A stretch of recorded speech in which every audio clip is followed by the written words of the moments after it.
Welcome back. Sorry for the downtime. We are still trying to figure out something is not right with Walter's stream.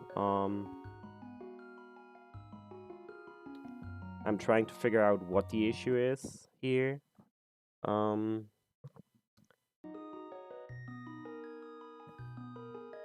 so I can at least summarize what we've so far. Andy has found the lost wood, paid out, checked Hyrule Castle to the Rock main. Checked the hand.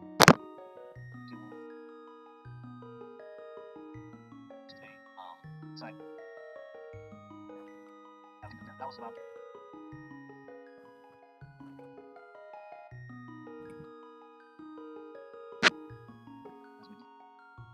Still up at Tower Parent chest game. Piece, so no I.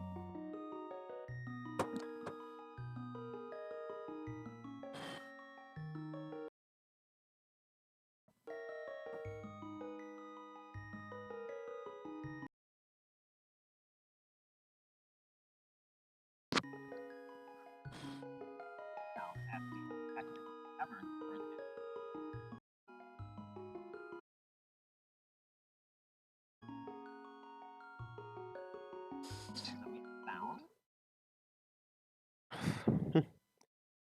I'm still trying to figure out why Walter's stream is not refreshing. It's at a 6-minute delay right now, and we need to figure out why. Seems to be some problem with the Twitch intake server, so sorry. While this is really bad, it's nothing we can influence.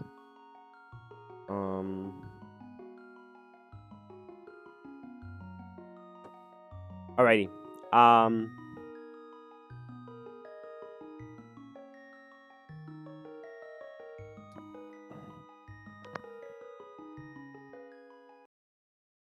I might have an idea. So, Andy finding Quake there in Thieves Town, and then is going to Death Warp out, I believe. This might help. Now, I hope so. No, it doesn't, of course. Ah!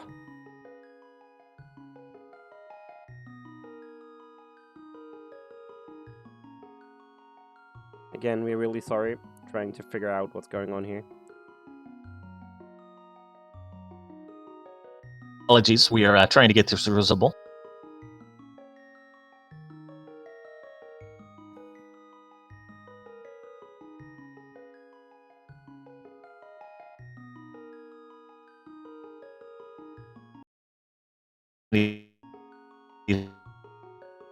Cut here and not having any luck.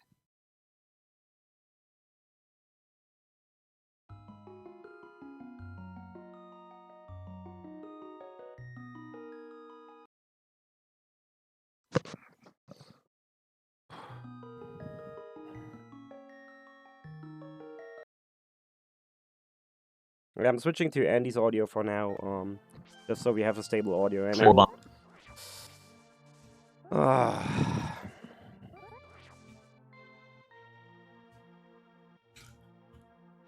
You ever seen more optimal landscaping? This might help, though. Nope, doesn't help either. Yeah, I can reload the streams and it still doesn't work, which is really concerning. Seems to be a Twitch issue.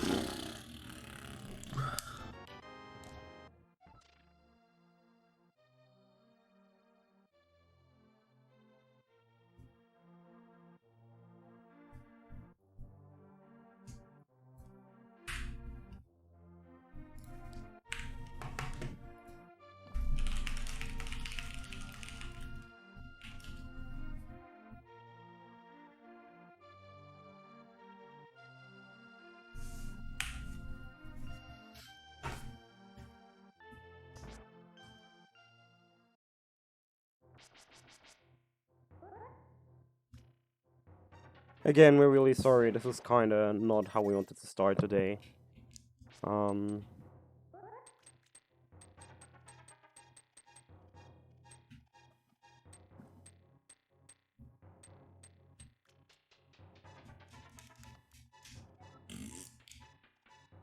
Yeah, the restream had major issues apparently. I don't have any bombs. Look at that pug spray right there, though. You see that face?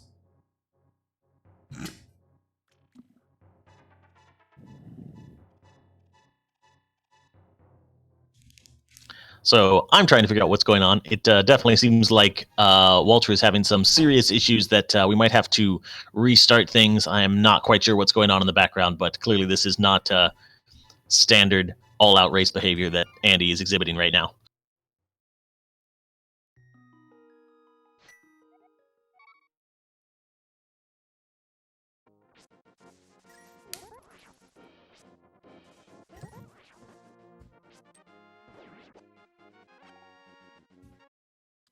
Let's try this again and let's see what WaltherStream does.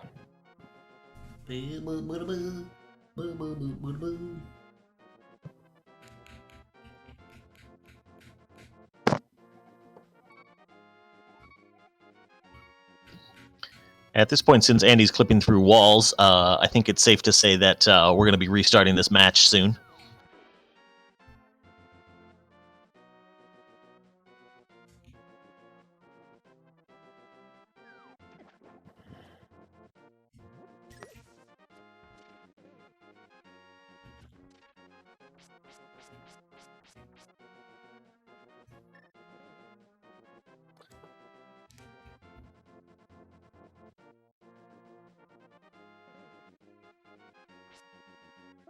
Yeah, now WaltherStream is completely dead.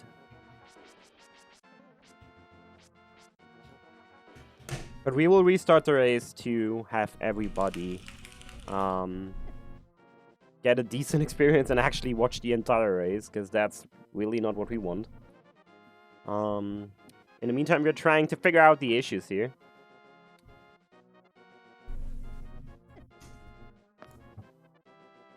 It seems to be a major issue with WaltherStream.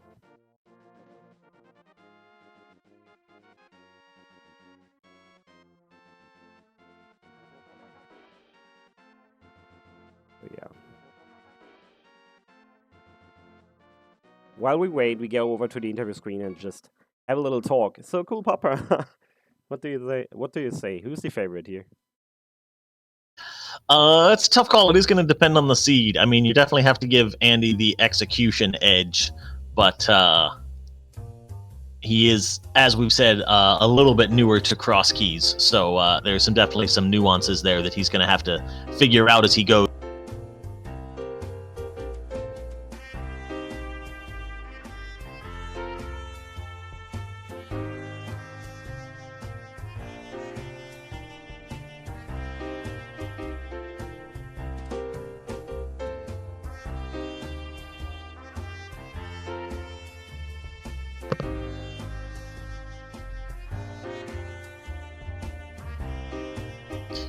Yes, to question in chat, to the best of my knowledge, hovering is still considered a minor glitch, so minor glitches are allowed.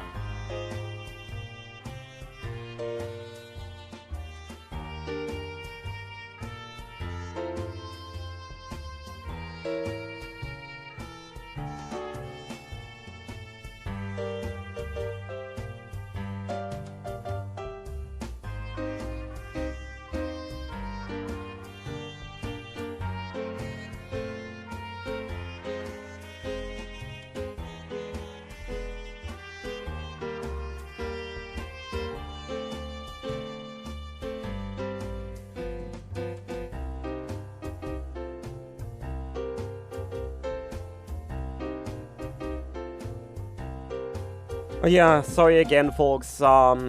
This is really not something we can influence. We all, and it sometimes shows, reliant on Twitch playing along.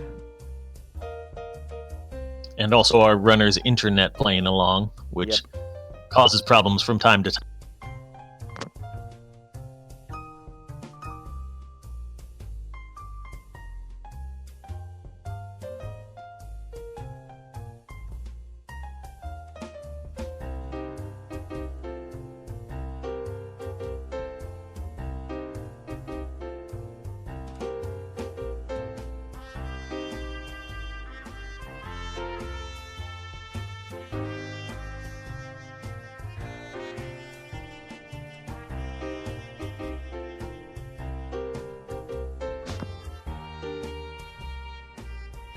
Alright, let's see how stuff looks now. Maybe we're lucky now. All right, so on my stream, I am definitely seeing movement on Walter's channel. It seems like he was definitely starting the race. I see a quake on his item screen, so he was definitely doing some stuff, but the stream was just not cooperating. Yeah.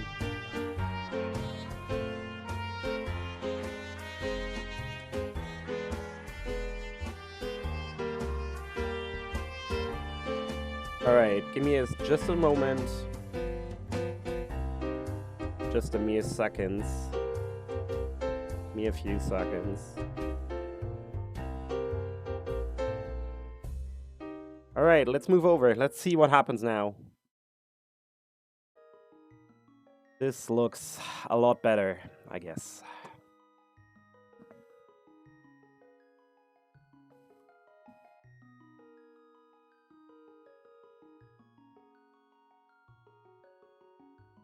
Yay!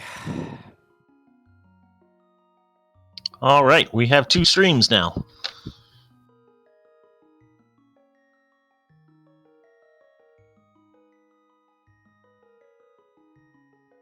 Yep, and they seem stable too, which is at least a little less concerning. Again, for the last time, I guess. Sorry for the issues. That's what Twitch can do to you. Sometimes. But at least we have everything set now.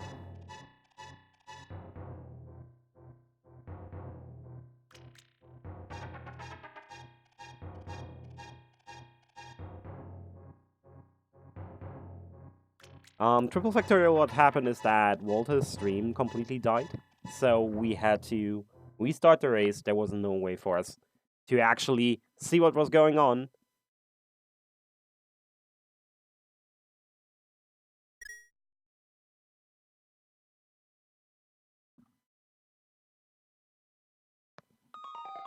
And now we're just waiting for the guys to start.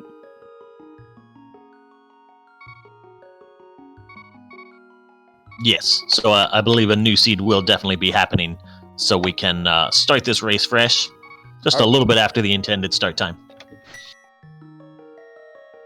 Okay, new seed is here. You might want to reload the commentary page, Papa, because I'm pretty sure this massive delay kind of messed it up.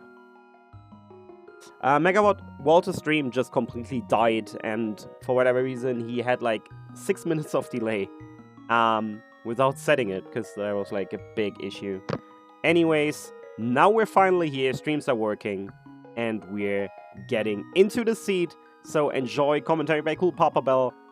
Seto is joining any second to help, and good luck, have fun to both runners. So yes, here we are again. Both runners are set up with the new seed, and we will start things off again. So both runners starting in Link's house, and we can see it's very exciting. Both of them following the same route, it appears, heading right up to Hyrule Castle. Pull, check a couple. This is not our day. Now we have some roboting on your end, Papa. Entrances, including one drop down. Now we're having audio drops on your end. I changed the server. Maybe it helped. Say something? Yes, so we see now the Uncle drop down is the Lumberjack Cave, which has the Star Runners will definitely be picking. And we got a hint inside HC Main. A small key to Ice Palace can be found in Ganon's Tower. That is a pretty useless hint, as these hints go.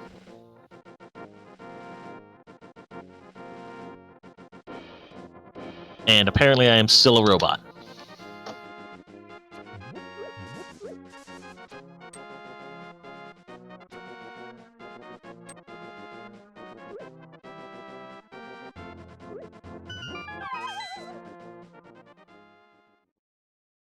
So since this question will get asked a lot, Walter's sprite is Grunkle Stan from Gravity Falls, as I am told.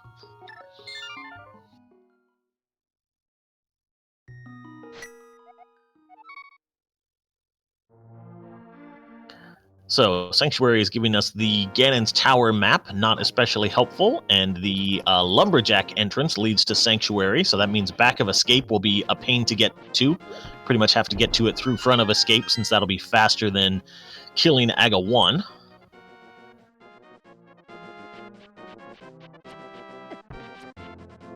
And meanwhile, Walter is heading down to the South Shore to see what we can find in there. Whereas Andy's taking a sort of more traditional Kakariko Village-oriented route.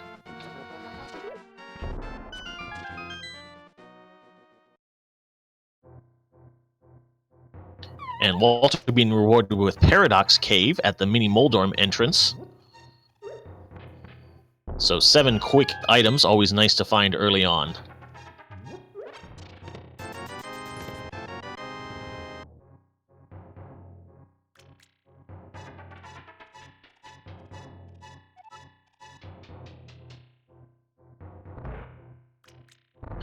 Muscle memory was strong there from Andy. He wanted to go straight to the drop down, but caught himself. We find a glove in the Mini Moldorm Cave at the other end of, or in Paradox Cave, rather. The Mini Moldorm part of Paradox Cave, and the well is at the Lost Woods drop down.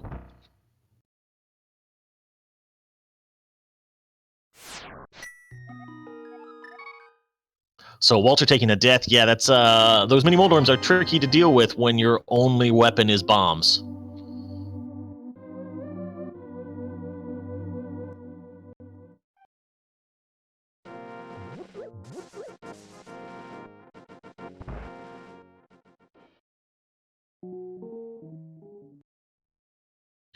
So Walter is opting to shift gears a little bit, going to take the exit from Sanctuary and hopefully equip himself a little bit better before he goes back to Paradox Cave, and is also putting off checking those connectors, which is a fairly typical thing to do. You want to check as many entrances as possible before you start chasing down those connectors, because they can sort of lead you down rabbit holes and get you away from the mass of entrances that you want to check in places like Kakariko. And so here's the Swamp Palace entrance, which we are finding. I think that was the Fortune Teller's hut. Is that where Andy was? No, this is the right side of the Elder's hut in Kakariko.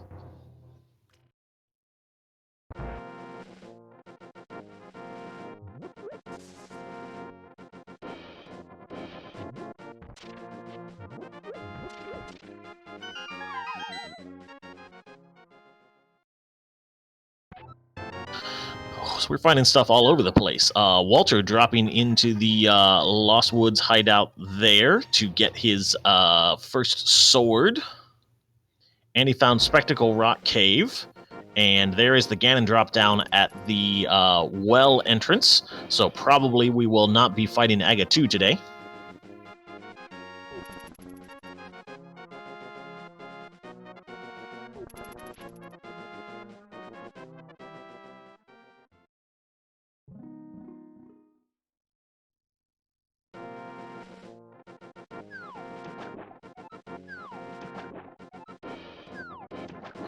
And Andy has found Ganon's Tower. Again, not a whole lot we can do here with our current equipment, but a couple items. Shovel if we want to do a fetch quest. Meanwhile, Walter is executing the Hula Hand glitch, which is also a pretty common thing to do in Cross Keys. You never quite know when you're going to run across a shop or need some cash for other reasons. So definitely helpful to do right away.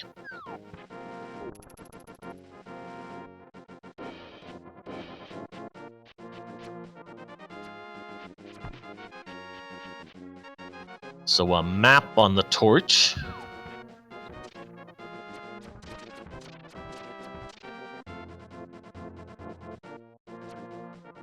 And now with his sword, Walter is going to head back into that Mini Moldorm Cave, which leads to Paradox to pick up these last couple of chests that he missed a few minutes ago.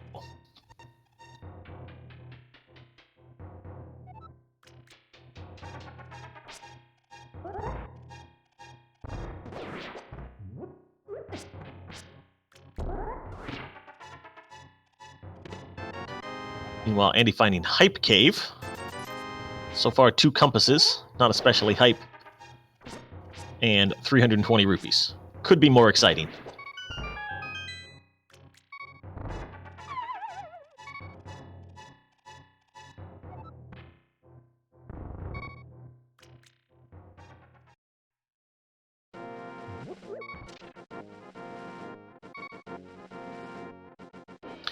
Yeah, that little bit of damage that Walter took there is unlucky because that prevents you from doing the bomb jump and limits your options for getting out of Paradox Cave. We do find the entrance to the desert ledge and finds another map. And it looks like while he's in the area, he's going to run over and check out the Agina's Cave entrance. And he can open up 2 more entrances just outside of Desert since he has that first glove. As Andy decides to dip into Eastern Palace and see what we can find. So a fairy fountain there at Agina's Cave.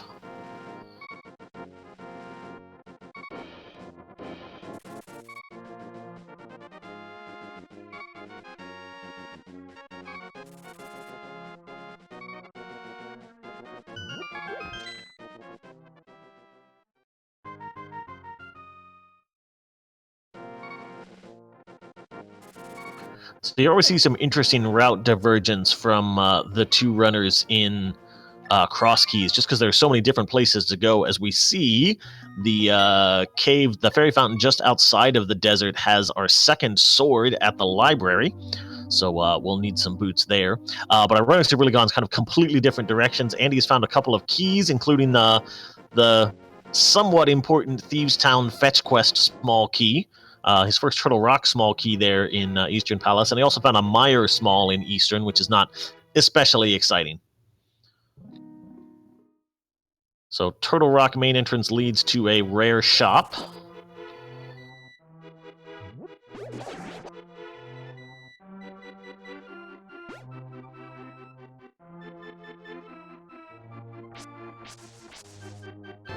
And now Walter has decided to follow some of the same ground that Andy already did, is heading into the Kakariko area at this point.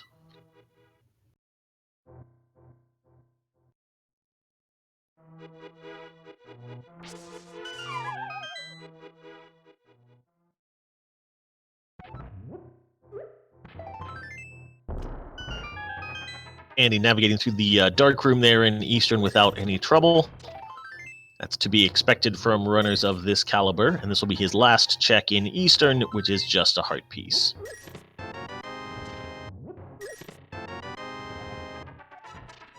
And there's that Thieves Town small key on Walter's side as well, in the last chest of the well.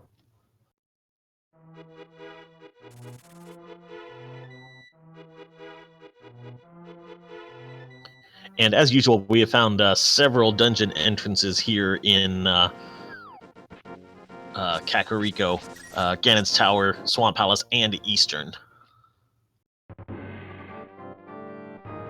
And Aga Tower as well.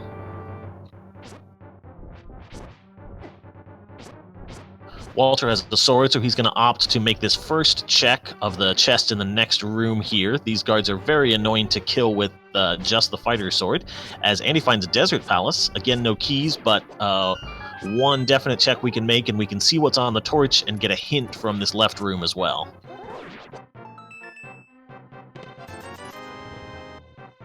Hey, sorry I'm late. What have we missed so far? Well, we just found a fire rod in Desert Palace. That's definitely a good find.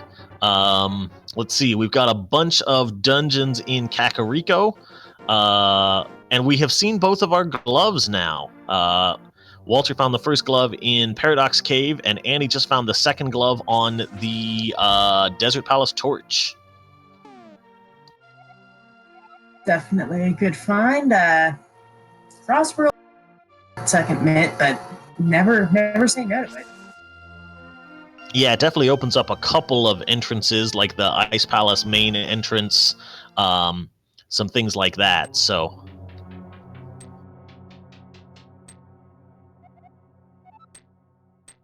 we found the big bomb shop, and we've got our 5-6 crystals now, our pod and Thieves Town. And the brother's hut will lead us to Ice Palace. So that was actually a very useful hint at this point.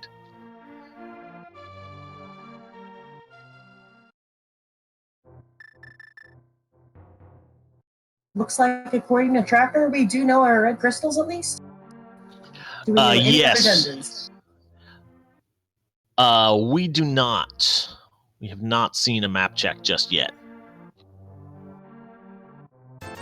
And we see one of the new additions to Cross Keys. That these NPCs will give you hints sometimes for things that you have already found. Well, I mean, that is kind of how the hint system works. Yeah, that is usually the way it goes.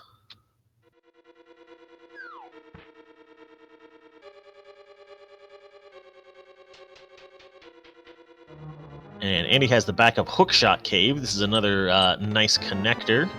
He's deciding not to follow that one. I think that makes sense. He's got one more entrance to check out here on West Death Mountain at least before he wants to trace that connector all the way through. Then it looks like it's the shopping mall.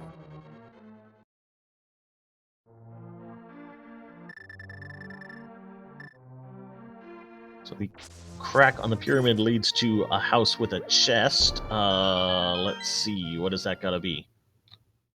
I mean, that could be a couple of different things. That could be like the C-shaped house if it hasn't been found yet.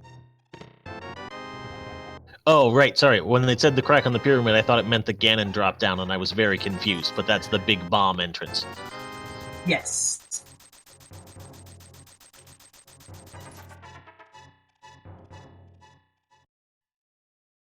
So the big bomb will be relatively accessible as these things go. Pod and Thieves Town don't have a lot of requirements to finish them necessarily.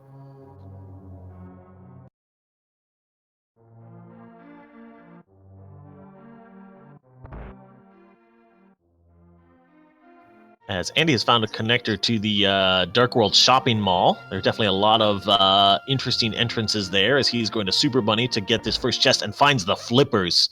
Ooh, that is a good sequence break. Definitely.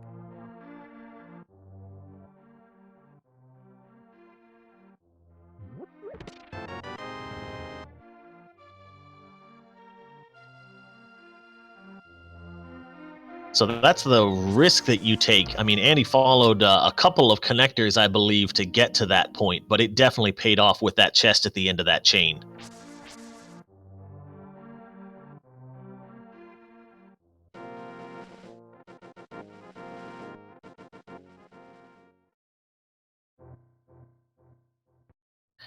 And yeah, since the only way to get to that particular location from the overworld is to have flippers already, the game definitely intended for you to take some connectors down there. Of course, it wanted you to have the Moon Pearl first, so you didn't have to Super Bunny, but that is a minor glitch, of course, perfectly allowed, and paid off really well for Andy at this case.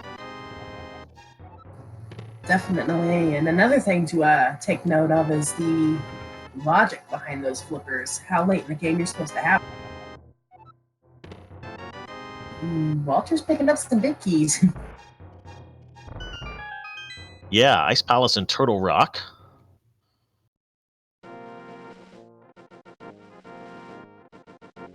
And it looks like Andy will go there immediately as we get a high five from our runners, screen transitioning at the same time. Vanilla Magic Bat, always fun. Yeah, I think Chad is right that only the Pearl was really required for that because the rest was just sort of following connectors in the right direction. And Walter is going to find Ice Palace here, I believe, is the hint that we got. The boots can be found beyond spikes. Okay.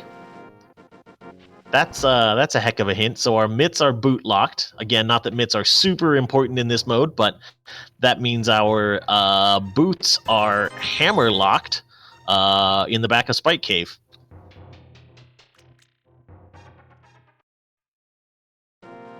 I'm not 100% sure of the specifics here, but would that include part of Ice Palace too?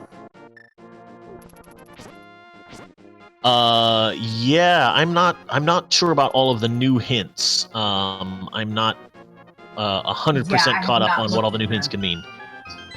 I've not looked into the newest set yet as well. That's why I'm kind of wondering. Yeah, so I think we're hearing from chat that is Spike Cave only. So also interesting, Walter followed the shovel fetch quest there, found the bottle, so he can do one more fetch quest because we have seen Sick Kid. And Andy is opting to dip into Ice Palace just a little bit here with his fire rod. I would suspect he's not going to go any further than the first chest. Geez, I'm trying to think how much of Ice Palace can you do with just fire rod? Well, he's also got that big key. Oh, he does have that big key.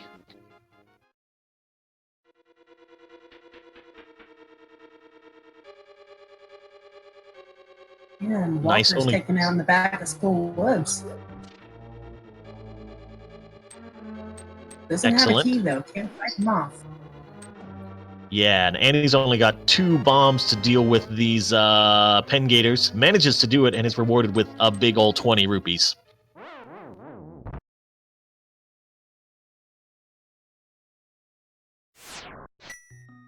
And then we'll just death warp out.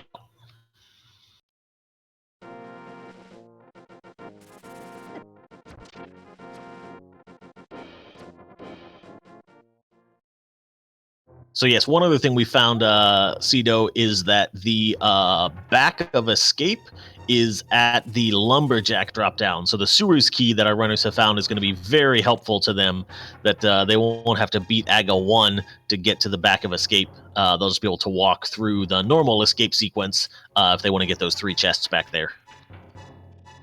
Oh yes, that is definitely convenient.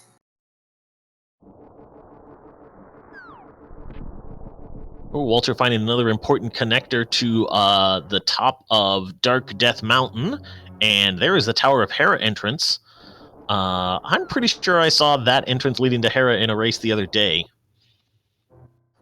Yeah, and unfortunately, Hera in the Dark World is not one you can really super bunny in from the inside.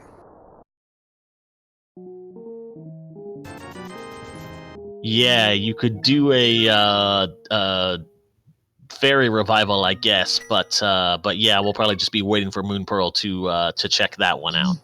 You kind of have to find a way to kill yourself first. Oh yeah, that is difficult to do, I suppose.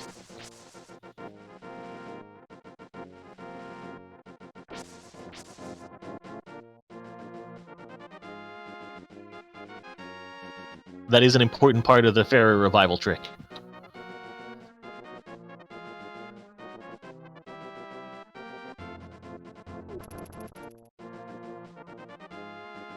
I wonder what Andy's digging for.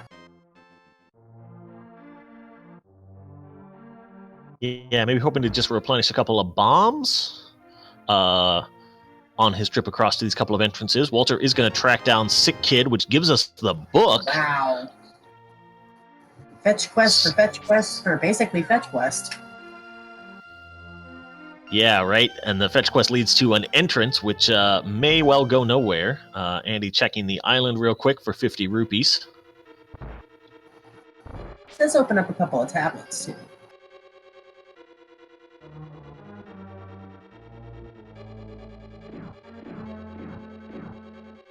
Walter about to lay eyes on his second set of gloves.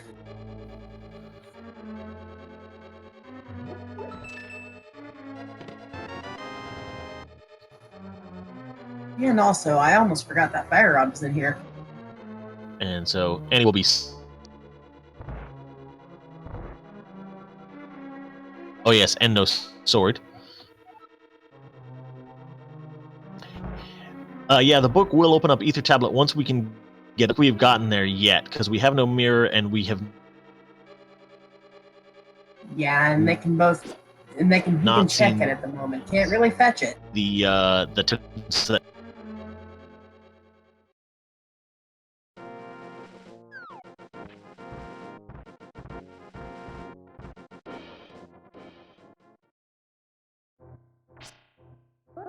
So now we're definitely getting into new territory with Andy heading over into the Eastern Palace area.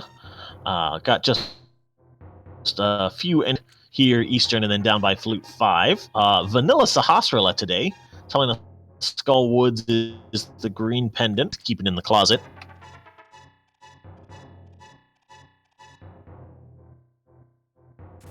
Ooh, that's a find, too. Yeah, Got that us a flute. flute is going to be very... Obviously, in cross keys, getting is the biggest problem to solve, and the more movement, the better it works.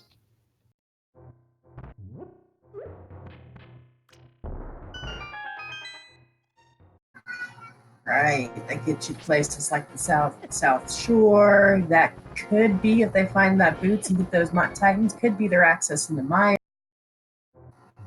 Gets them up on that mountain pretty quick, too.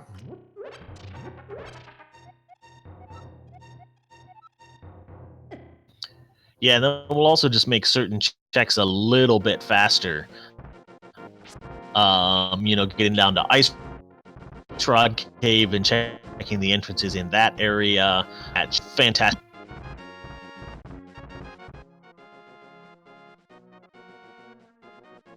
And he's straight on his way to go ahead and call that duck.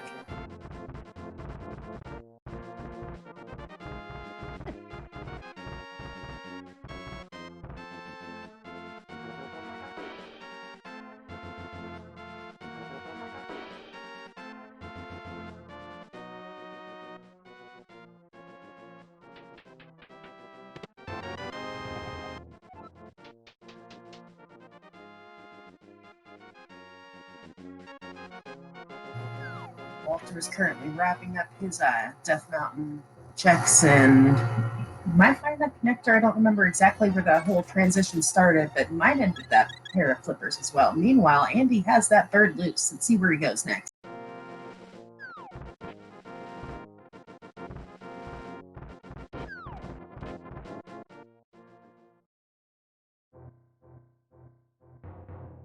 Desert area. Might as well test that book out while we're here. Well, Walter's actually going to go through Hook Shot. Can't really do much with it.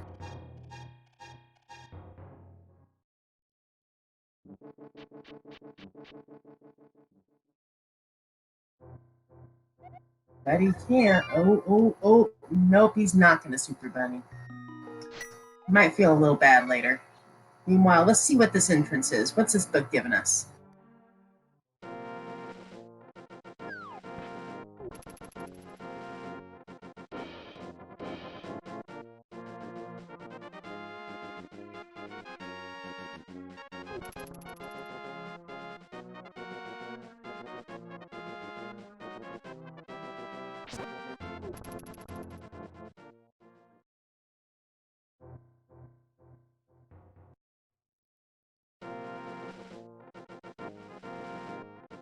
Well, Walter's about to get his flute. Andy's going to say nope to the Stark Room for now.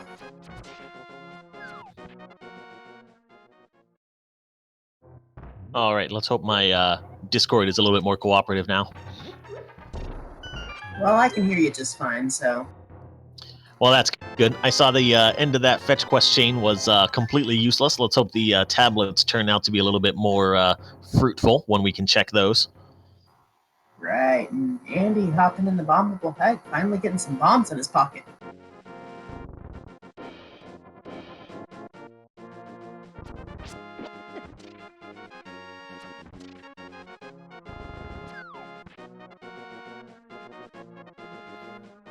Yeah, bombs are always a very important resource early on in Randomizer, but especially in cross keys, because again, you just never know when you're going to get thrown into a spot where you really want to have 6 bombs for whatever reason.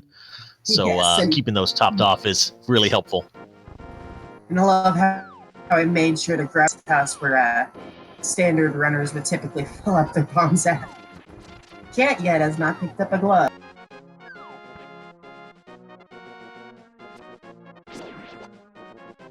He's gonna go check that first chest at the Maggie Tower. Much easier time without Fire Rod.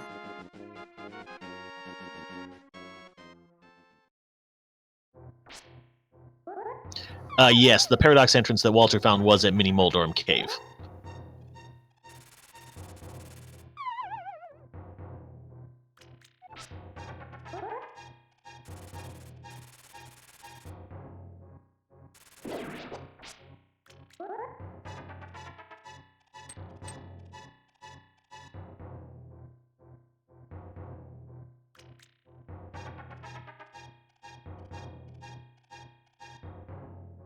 So that will be one of the places Andy can get you a little bit quicker now that he has the flute. He can just flute down to 7.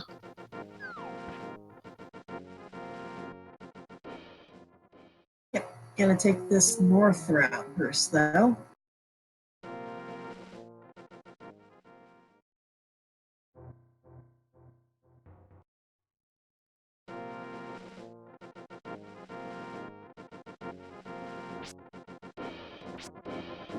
Walter's playing a little bit of tag with those Tektites. They hurt.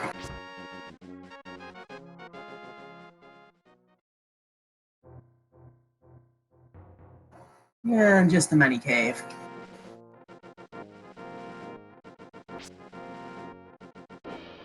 Well, Andy checks another one of our double entrances.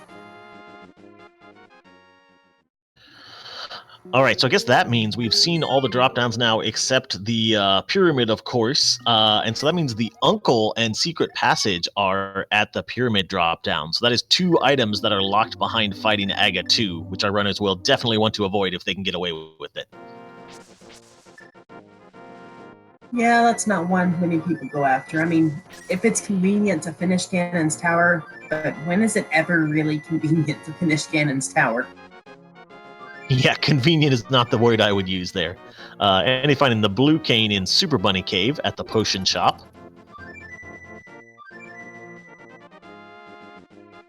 Though to be fair, I can't lie. I've seen Walter gamble that tower, so you never know. It could have something important. Yeah, between the climb and things behind it, it can be 4 or 5 items that it's locking. So a lot of times that becomes the percentage play, even if it takes a long time.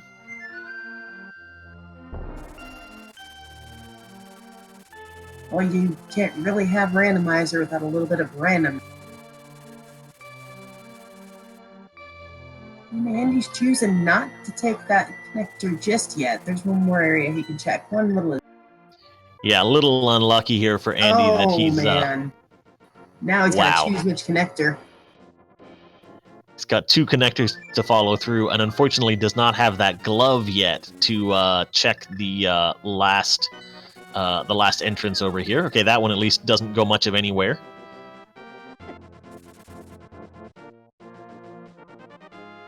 Walter about to get the bad news about the end of this shovel fetch quest chain.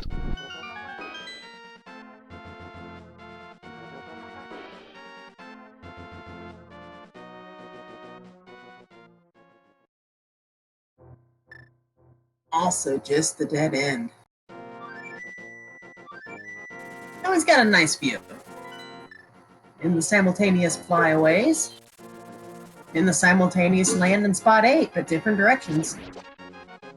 All right, so now... Oh, nope, Andy's going to track down some flipper checks. Still not going into Mini Moldorm Cave.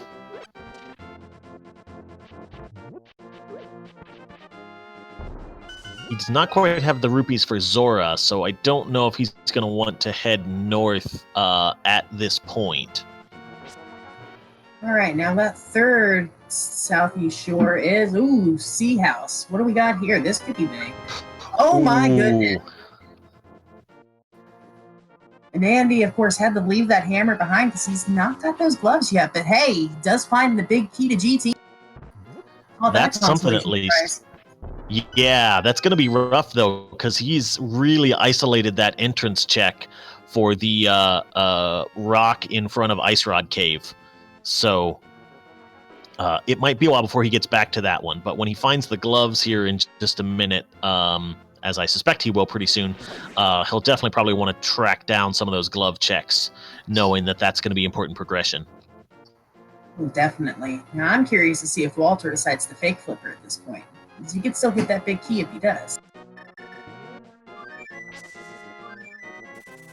I mean, you're in the area, you're thinking about it. Nope.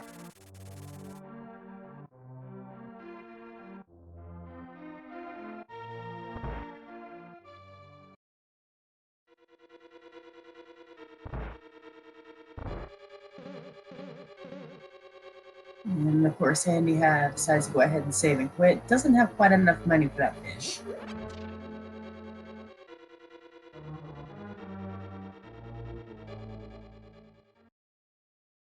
Looks like we might be making a similar play to Walt here.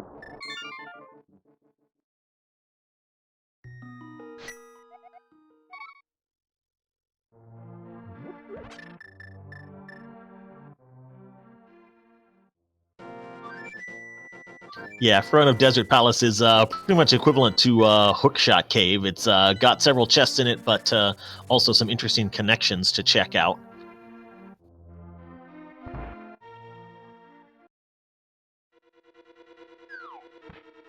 So Walter is going to take his hammer and head back into Ganon's tower. So we'll open up what on the left side without Hookshot? I don't think it opens anything without a hook. Yeah, you would need hook or boots to get through. He's gonna bomb jump. Okay, yeah, we can bomb jump like to this. 4 chests. DMs. This has got to be a very precise bomb jump to land on that one tile, though, and not hit that pot.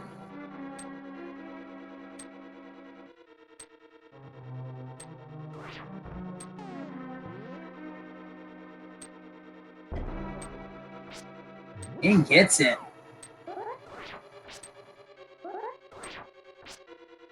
So yeah, this is definitely out of logic, of course, but as often as Ganon's tower has important progression for us, a lot of times sequence breaking this can be really helpful. There's Bombos. Ooh, and a fetch quest.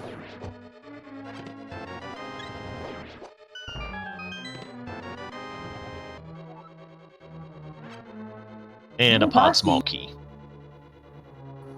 Let's see. I gotta give kudos to Walter here. I mean, you're playing against someone that hovers. You better know your bomb jump. Yeah, absolutely. Have we seen the inside of the potion shop just yet? I don't think I got to see it, but I think chat said we did. I know we have gone into the potion shop entrance. I'm not sure we've actually seen the potion shop itself. Okay, that might have been what he was talking about. Walter misses. Almost made it across to keep going, but misses, and doesn't have enough bombs to make it again, so... Time to note. Hey, he found some treasure. Meanwhile, Andy's going to follow the Spectacle Rock Cave connector.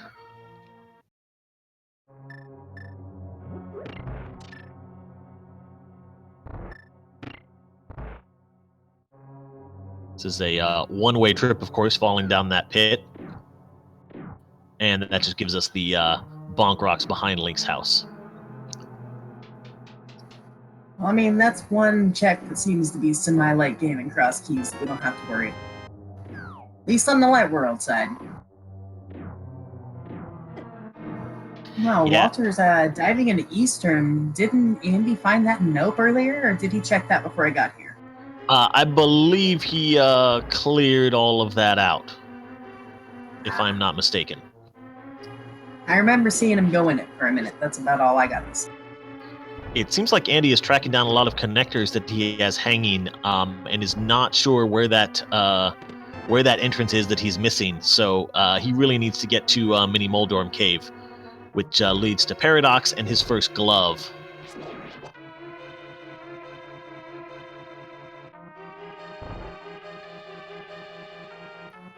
Yeah, that's one that's real easy to forget.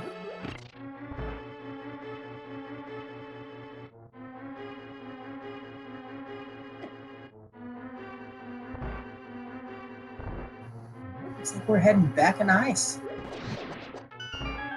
I imagine this time we'll hit that big chest.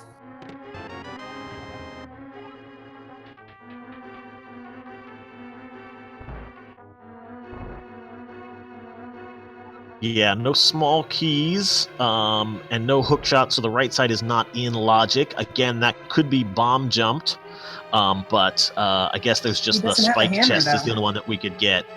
Yeah, we could get the Right. chest in that spike room only. Get that. I believe we can get iced tea, and we should be able to get the big chest, obviously.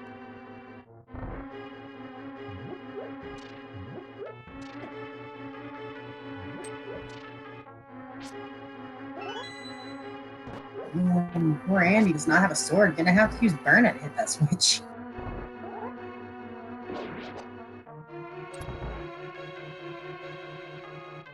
Definitely some different problem solving that Cross Keys expects of you sometimes.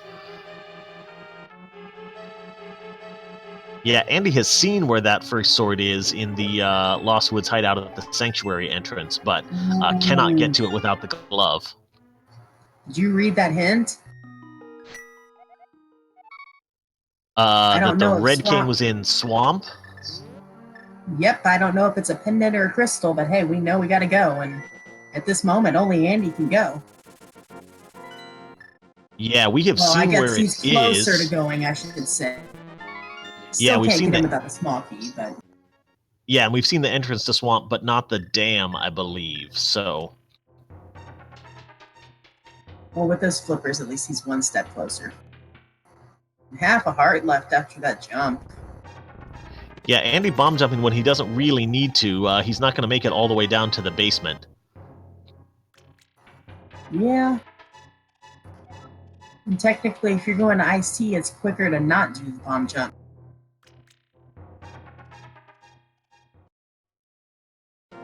Yeah, make sure to grab that heart.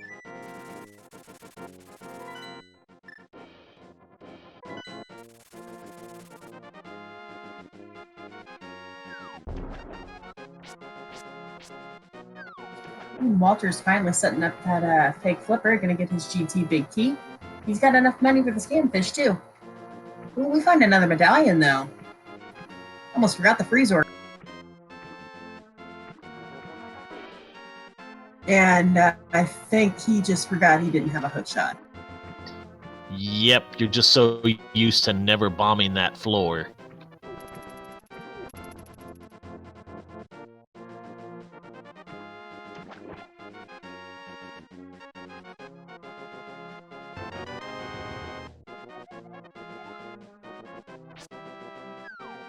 Yeah, so we'll see another Ice Palace. Yeah, sorry, go ahead. I was going to say, we'll see another Ice Palace bomb jump. Andy can come out of the iced tea room and come back into the far side of the freezer room and bomb jump back over that pit. So will not cost him a ton of time, but it will definitely slow him down a little bit. Gonna have to deal with a little bit of red jelly RNG without a sword, though.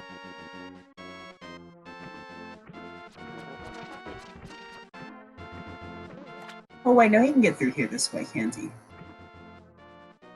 Yeah, and then up out of do here. the bomb And jump in the freezer, and I wouldn't think of that.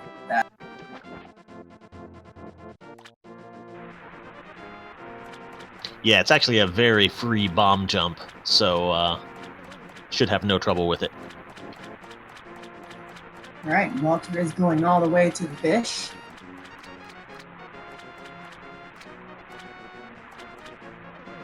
So yeah, for anyone who doesn't know, you just sort of wedge yourself in the doorway facing right, hold out your sword if you have one, and press up. Andy not doing it the free way. Okay, that's fine too.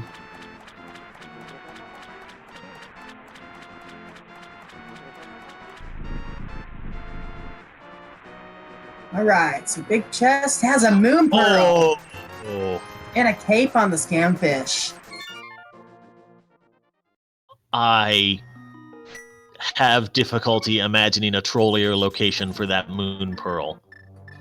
Unfortunately, Walter has full access to Ice Palace. He can even clear it, I believe, as long as he knows his jumps, which I'm sure he does.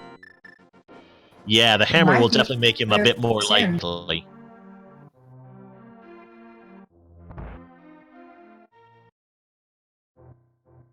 I was going to say the hammer will make him a bit more likely to want to go into Ice Palace. He will still not have the right side in logic until he tracks down a key or the hook shot.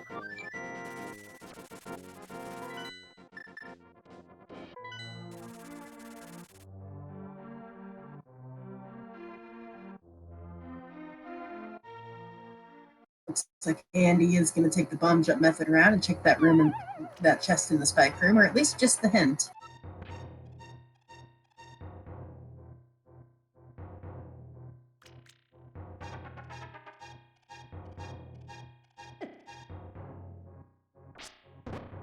You have to be careful. Besides, just burn them.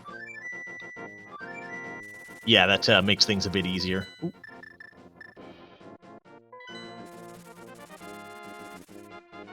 I've seen a couple different setups for this bomb jump, and neither are that difficult, but still a little less practice than the main ice palace jump. Gets it with 1 heart left, though. Yep, and we'll definitely make good use of this Cane of Burna here to get across the spikes. Maybe. Oh, and is out of magic. YOLO, kill it. Maybe a heart. Come on. Ooh, man.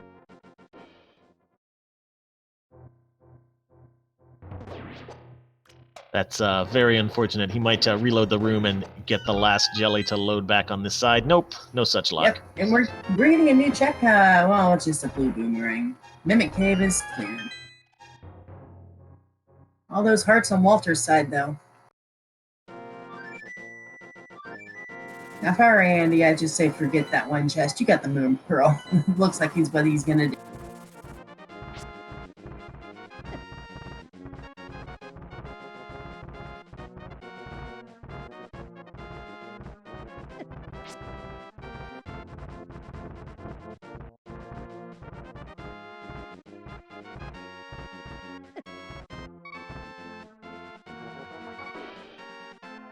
So this is another potential connector that he found before. Actually, no, this is top of Super Bunny. He can't go anywhere in here. Just refilling his magic. Ooh, does that mean he's headed back into Ice Palace, or just taking this opportunity to fill up while he thinks about what to do next?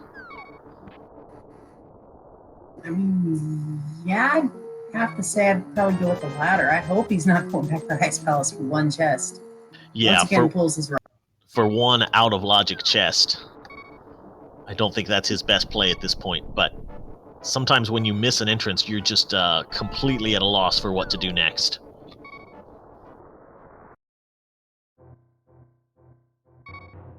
Looks like he's going to head towards the dark south shore. Moon Pearl and Flippers in hand, he can escape quite easy. So let's see. Yeah, we found a connector to the shopping mall. We have found the connector to Floating Island, I believe. Looks like he is going to start making his Dark World rounds. Because we also know where Tower of Hera is at the top of Super Bunny entrance, right? I believe so.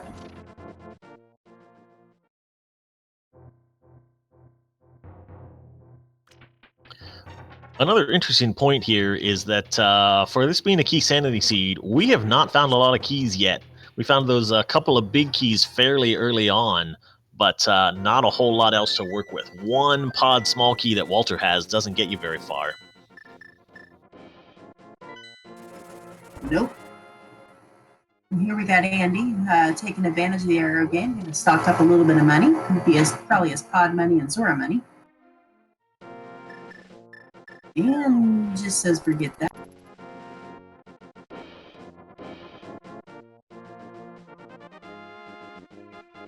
Surprised he did not go all the way to Catfish. I don't think you can get to Catfish without a glove. Oh, no glove. Yep, you're right. I keep forgetting.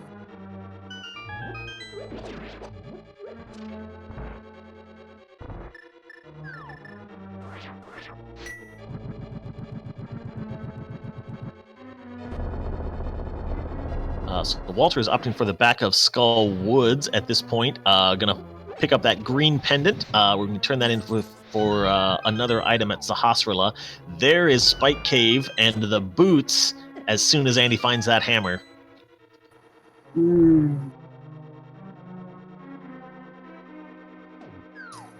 It's also, well, okay, he's got Burna. Never mind.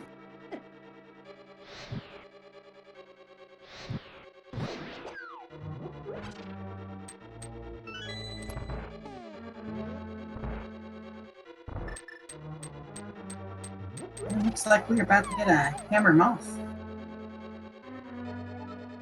So question in chat of where hammer was. I believe it was under the rock in front of Ice Rod Cave. Correct.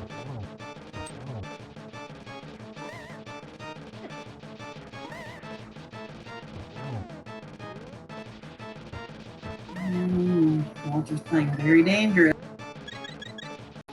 Nope. Yeah, hammer moth is never a fun fight. No, not usually. Of course, anyone that plays this randomizer knows Mothula is not the real super boss in this room. It's the room that's your boss. Yeah, absolutely. But yeah, Walter does decide to spend that potion and gets through the fight just fine. Yep, claims that green pendant and a little bit of personal satisfaction that he killed a bug. Meanwhile, Andy's gonna drop 100 rupees to check this entrance.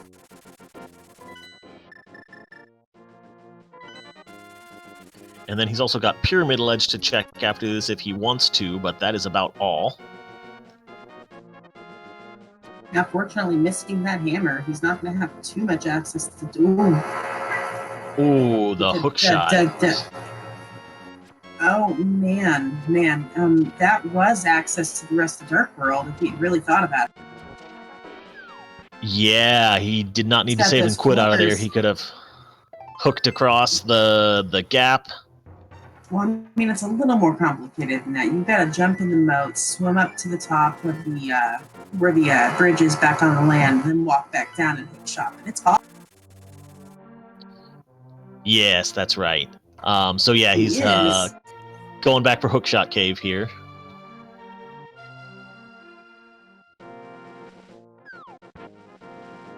This might also tempt him to go back into Ice Palace for the rest of the right side, since that is now in logic for him.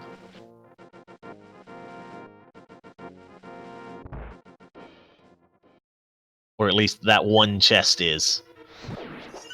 Yep. So some interesting things on Walter's side. We are hitting Ice Palace up. This is going to be really good for him.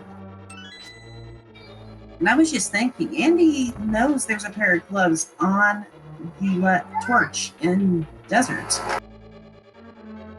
So he's... I don't know where I was going with this.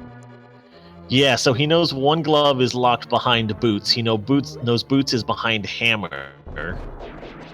He's just got to find where this chain starts, because we know that Hammer is locked behind the other glove. Right, that's kind of where I was going. We know that Hammer is glove locked, so that can be kind of extra bad for him at this point.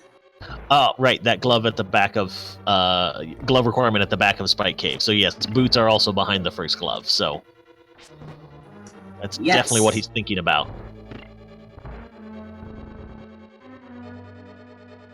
Because I mean, if my gloves are boots locked and my boots are glove locked,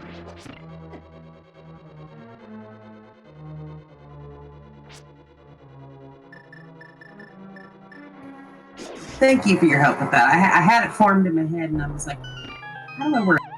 It's been a long day.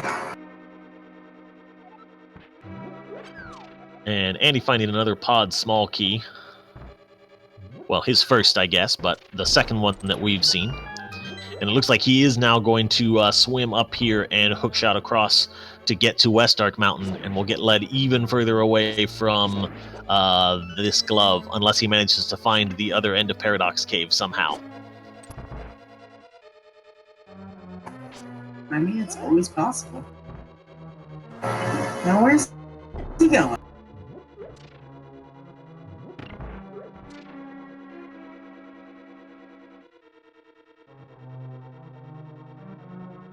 Back to make more money.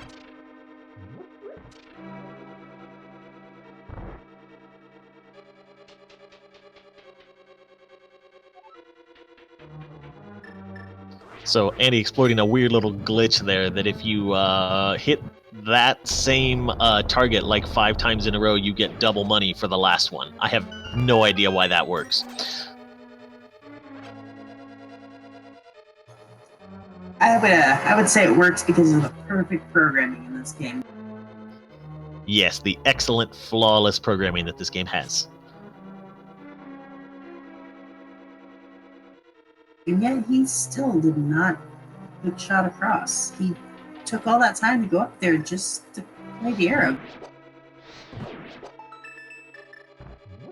I mean, but then again, who am I to question? I've not won any tournaments before, so I mean, you do you, buddy.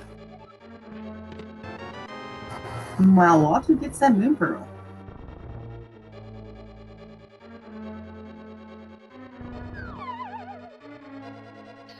So that'll be big for Walter. That opens up all of Dark World for him at this point, since he does have the hammer and glove that he can get pretty much anywhere he wants to. And he's going to track down these East Death Mountain checks now that he has the hook shot. Unfortunately, can't do Mimic Cave without that hammer.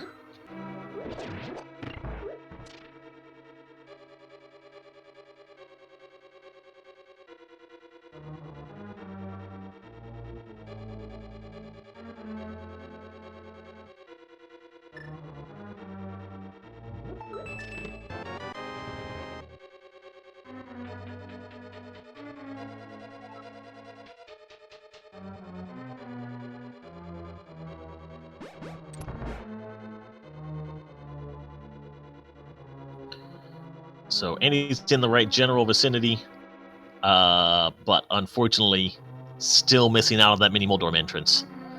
Looks like he was farming those rupees to head up to Zora and see what we could find. We see Walter is running into the same logical barrier of not having the hook shot, but looks like he is also going to set up for a bomb jump here.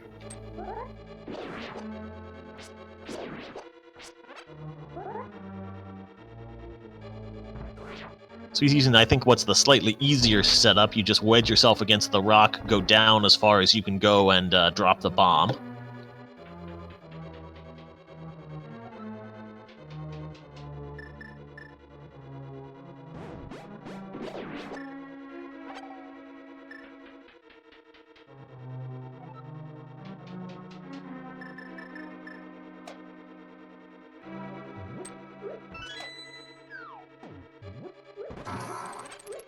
All right, so we get to see what's in these last two.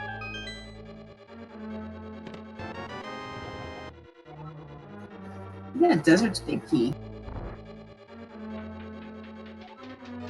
So it's definitely one more chest that we can open, the big chest. I don't think we have seen the back of Desert just yet. All right, I think Andy's on the right path now. He's opening up the Light World Hype Cave and is almost certainly going to go to Mini Moldorm after this. There's the Smith's Hut.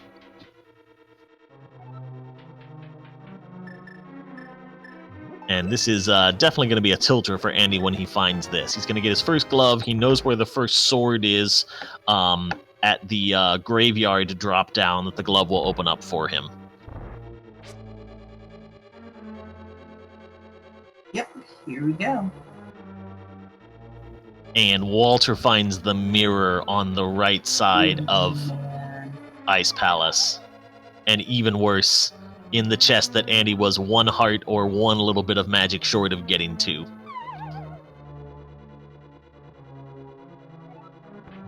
I just don't know how to feel about it. I think I know how Andy's going to feel about that, which is a real feels bad man. I'm also wondering why, Walter, you don't have enough magic. He has Bombos, so... Bombos, never mind. I forgot. You got Bombos out of GT.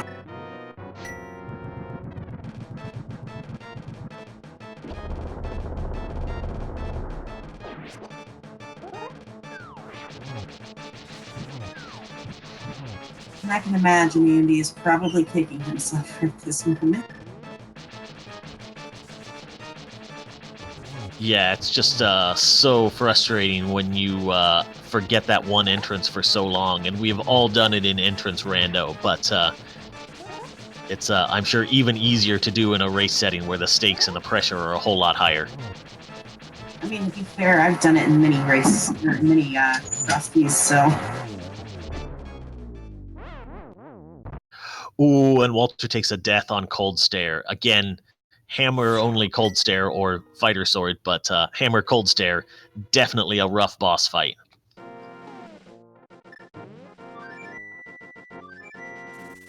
He's going to hold off on going back into Ice Palace, which I think makes sense. We're not even sure if that's a crystal or not yet, so not necessarily the best play to run back in there right now if you're not sure that you need to do it.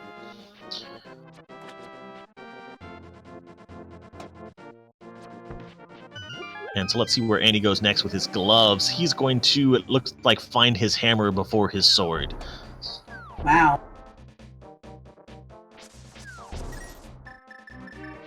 So that's definitely a good play on his part. He picked the right glove-locked entrance to run to first. Yeah, I mean, the odds of that.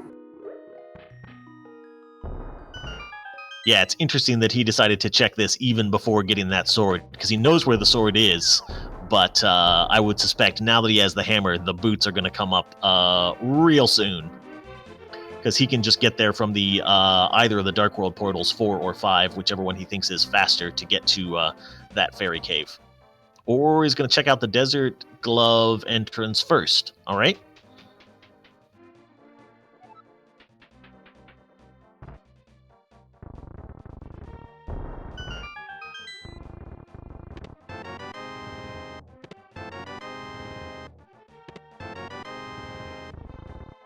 Meanwhile, Walter finding Blind's Hut, which has an Aga Tower small key, which opens up a second check in Aghanim's Tower, and also finding a red potion and a fairy right after he took a death to a Cold Stare fight. That's pretty rough. Wow. Also picks up powder and Pod's big key there too.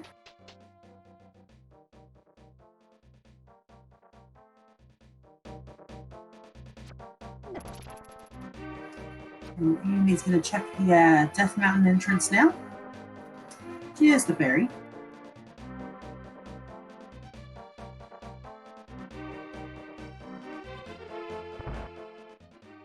Yeah, Andy does not seem particularly concerned with this sword. I guess he has a hammer. He's used to playing swordless, so is not too worried about it. Yeah, for swordless players, sword is just necessary at the end.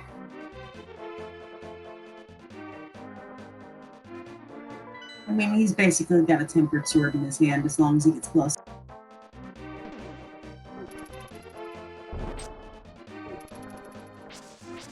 Yeah, and he might be more concerned also with getting more information about what he needs to do, since those swords are in places that he can just go pick them up whenever he wants to. Again, one at the graveyard drop down and one at the library once he picks up the boots.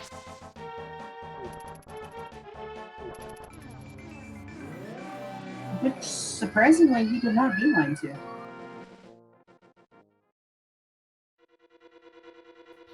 Yeah, he might be heading there right now and just pick up a couple of checks along the way, since he will find Blind's Hut also at this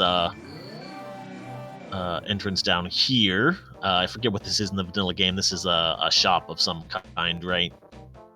Yes. Just the standard shop.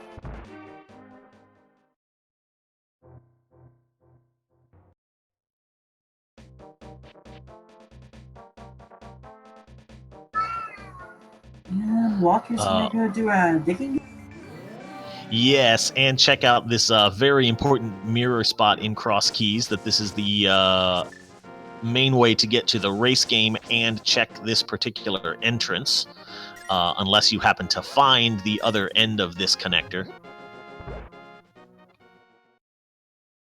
And shows just a little bit of game. Means he will not go back and forth.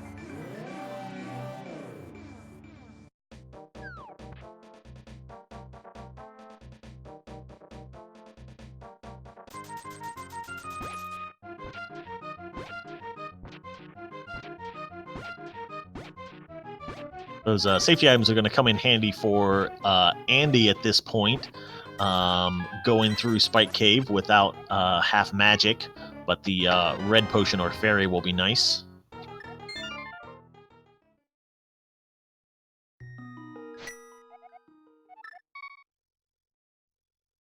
While Andy's about to pick those boots up.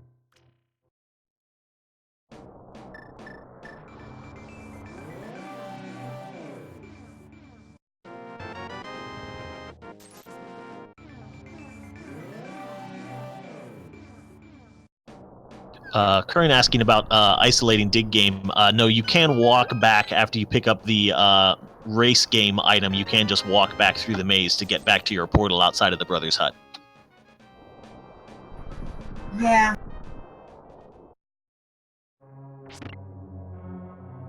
Guess he just figured shave every second he can. Plus, I mean, you never know. It could be GT's map. It could be Hyrule Castle's map.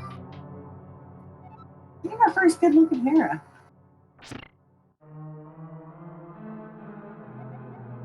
And now we are going to see with the boots, Andy is going to start picking up time just traversing around the map, in addition to all of the other fun things that Andy can do with boots that most people can't. Finds the back of Bumper Cave there at Bonk Rocks.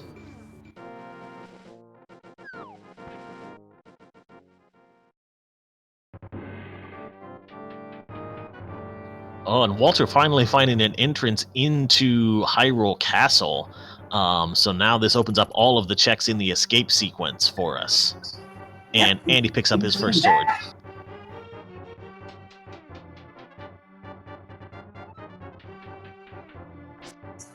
Well, and then I guess one sword's fine when you got the boots. You have to have something to keep you from bonking off enemies.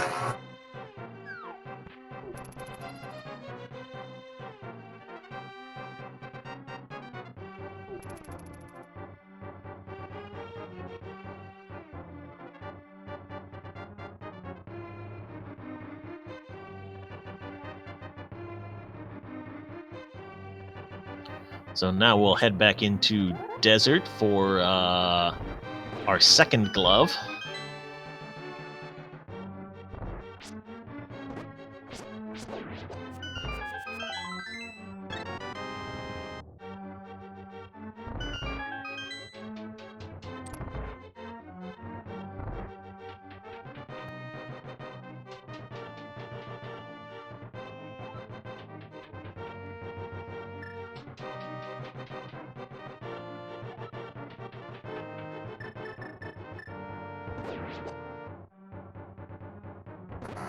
Alright, so Zelda Cell. What do we got all the way down here?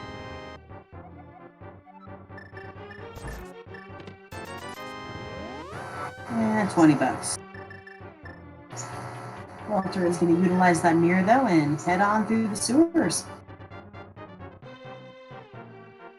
And Andy is definitely, I think, making a good choice here. He's sort of compounding his lead. He's hoping he's found the boots before his opponent and is going to take advantage of everything that the boots locked. So, for example, the mitts are going to get him into the mire area. Check several entrances here. I believe that was Quake opening up the mire entrance.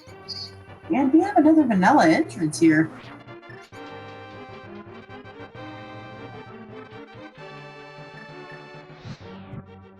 Another Turtle Rock small key. Yep, that is 3 total for Andy.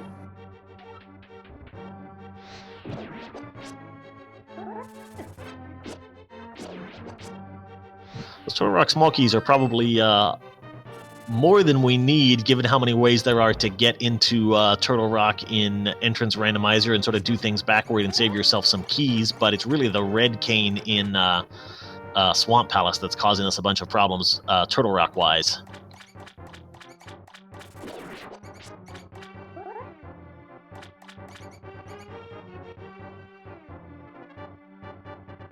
Yeah, the biggest advantage that Andy has right now is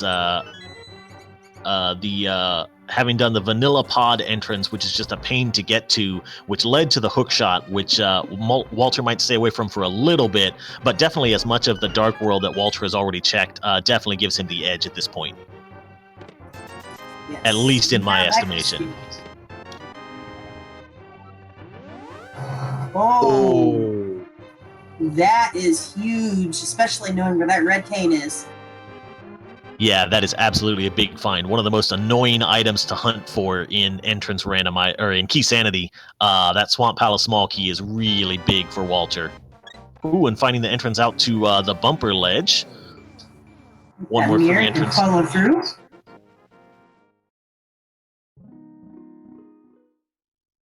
And just the dead end.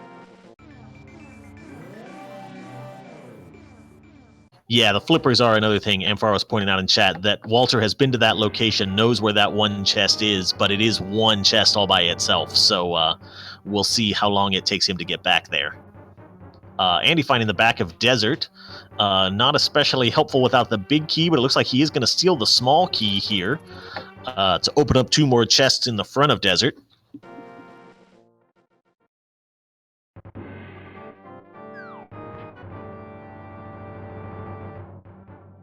And gonna go ahead and check that third connector in Hyrule Castle. What do we got?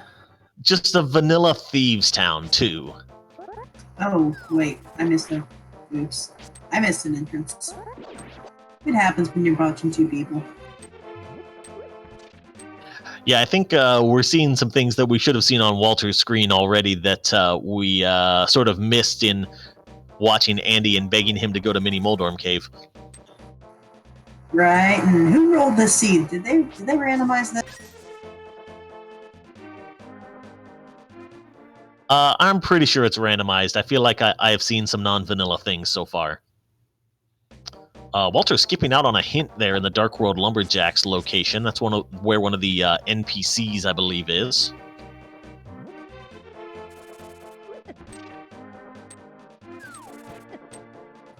I mean, I did not realize as of yet that they changed it to make the NPCs give you hints, but I imagine he would know.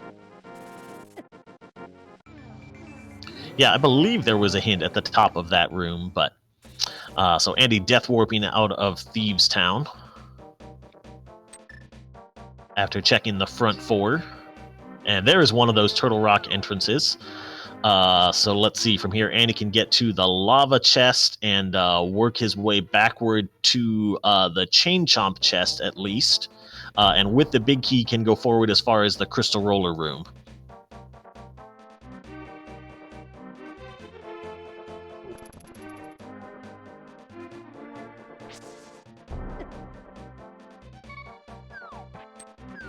Another out-of-the-way location for Walter.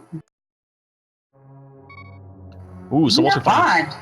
Yeah, 2 dungeons in rapid succession, Palace of Darkness and Misery Mire here in sort of northwest Dark World. So this will be very good. Let's see, Walter just has the 1 Palace of Darkness key, so not a whole lot he can do at the moment. He's got a potion, too. Yes, we can potion glitch 2 extra checks on the right side.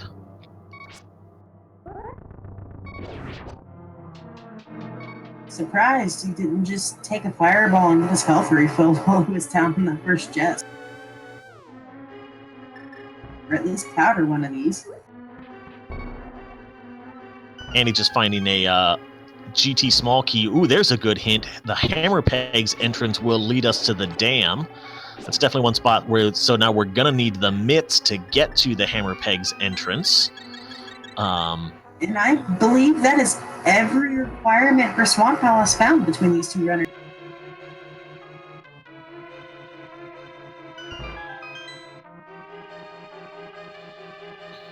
Yeah, so as soon as Walter finds the hook shot, he can pick up the mitts and get into Swamp Palace, get that red cane, start tracking that chain down. We can clear pretty much everything except for that big chest until we find the swamp big key.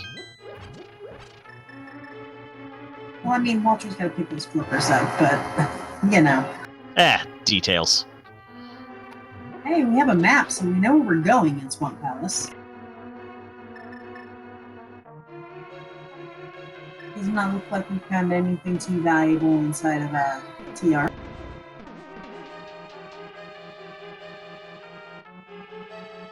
And you finding another Turtle Rock entrance. Big chest having a small key to pod.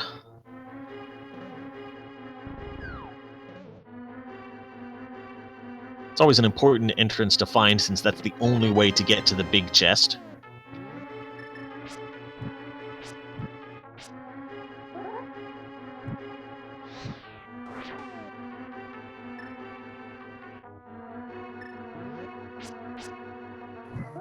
It might just be easier to use that bomb. That is not an easy switch to hit with just the fire rod. Yeah, Walter having some trouble finding just the right pixel there. So Andy is going to get this information that Walter got from a hint just a second ago. That was clever. Walter just falling in the pit to warp himself back to the door over there.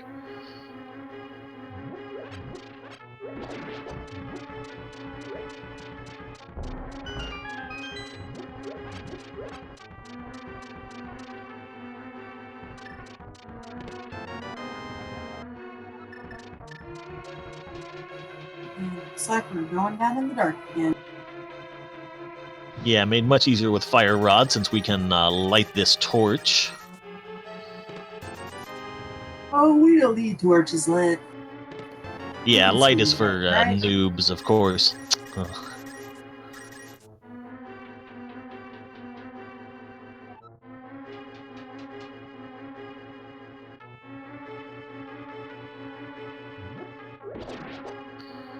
See, Andy could start up the Smith's chain. I know we have seen the entrance to the Smith's hut, but I could not tell you where it is at this point.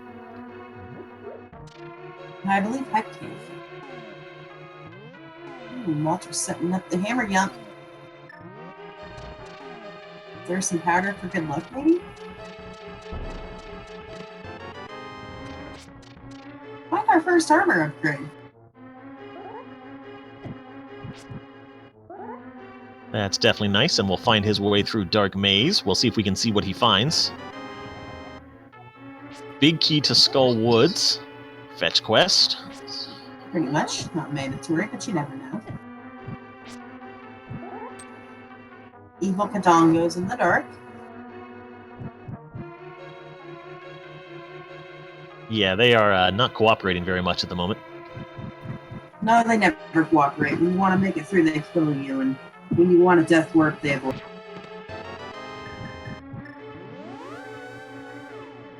And just 10 arrows, so looks like that's it for COD for now.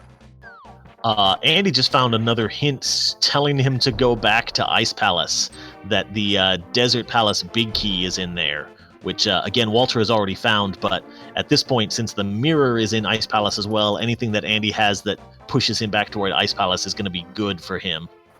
Right. Well, I don't see it pushing him too quickly back to Ice Palace, because Desert Palace is only something you need to go clear at the very end. But you never know. It could take. He knows he's got to clear it. Well, I guess we don't know technically that we have to clear it.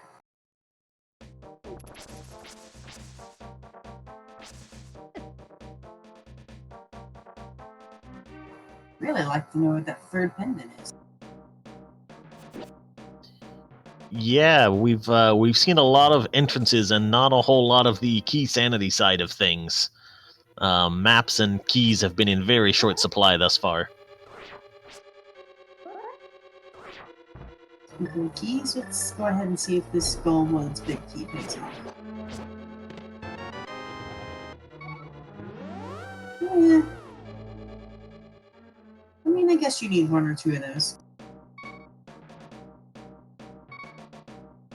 Yeah, can't hurt to have it.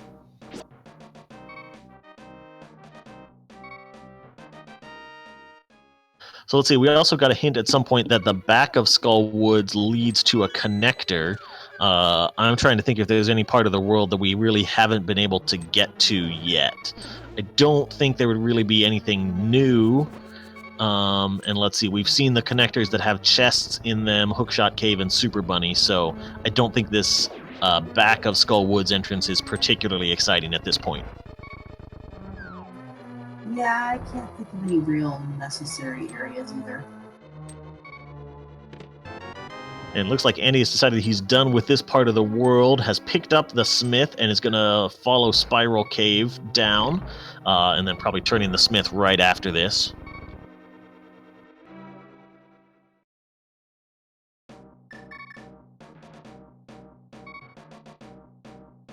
Nonetheless, we are going to get to see where the connector is.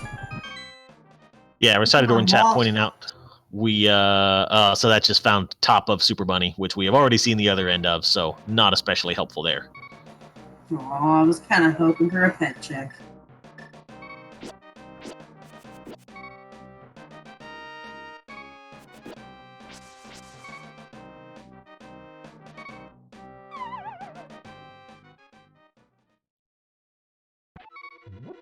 Ooh, a big key on the Smiths to Tower of Hera. A mandatory big key. All right, so Andy definitely got behind as long as it took him to find the first glove, but then taking it to get the boots and the second glove has really been paying off. That's netted him the dam entrance and now a big key that Walter does not have. So he's making good use out of what he does have at the very least.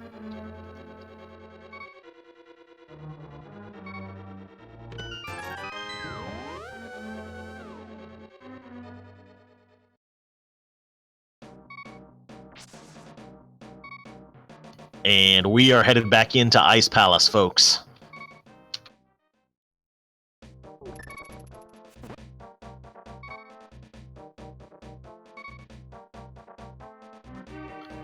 So I think things are definitely swinging back a little bit in Andy's direction at this point. Now I think the ball is sort of back in Walter's court. If he can find his flippers and hook shot in short order, he will still definitely be in pretty good shape.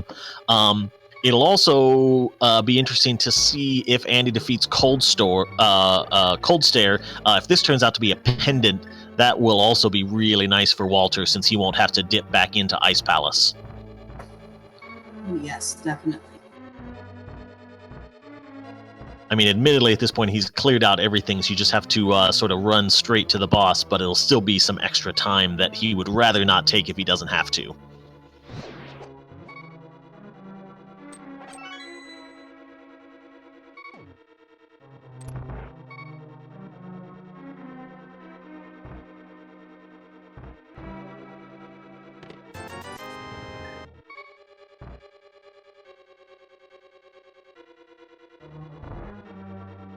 And as expected, not a bomb jump today. Not this time. I mean, he is known for something, isn't he? You gotta stick to your strengths. Is that why I commentate and don't run very often? Yes, my strengths are for getting entrances, so I do that all the time. Well, to be fair, every time I run, Walter kicks my butt, so I mean, let's stick to my strengths and commentary.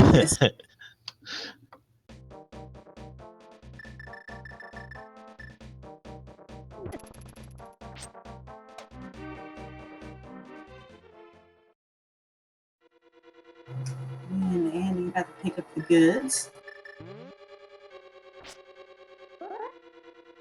Walter's gonna bomb jump across this gap. If I'm correct, he should end up on the other side of the ledge. Maybe not. Yeah, there's definitely a trick I'm thinking of. Yeah, there's definitely a way to bomb jump into that rail to get across to the rest of this part of Turtle Rock, but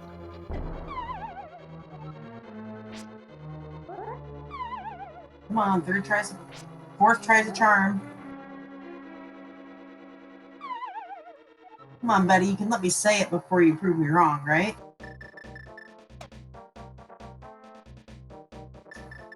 I decide to say that's enough. I don't blame you.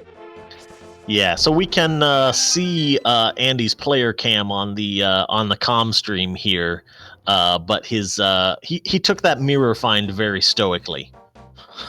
Oh, definitely. About like that glove find.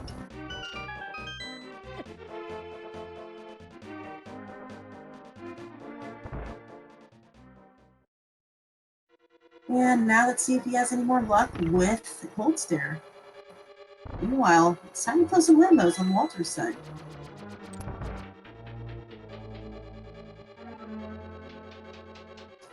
This could be interesting too.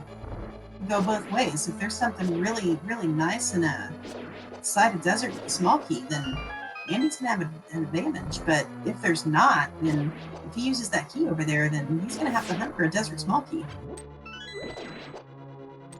And that's one key that Walt will end up not being stuck with if there's nothing over there.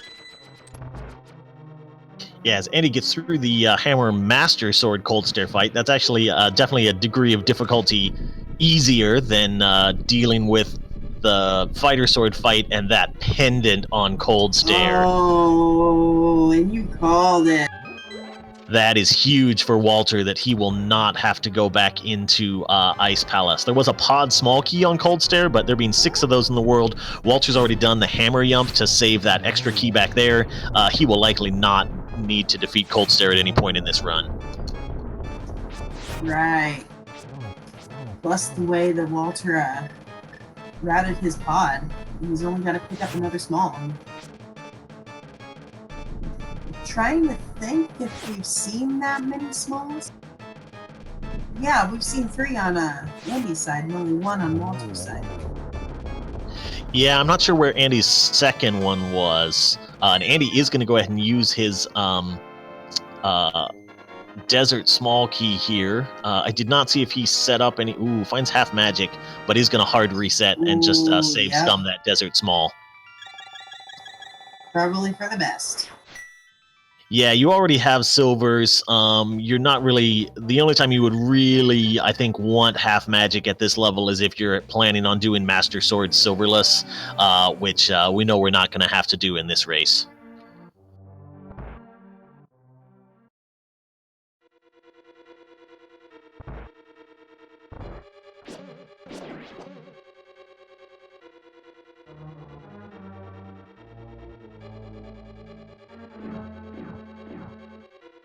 This is unfortunate for Walter. He's going to chase down the Desert Palace big key the rest of the way to hit the big chest here, but that means he's going to wind up triple dipping Desert Palace because he's going to have to come back in later with his boots to get those myths off of the torch. Yeah, this is one of those Keysanity cross keys that we're going to need it.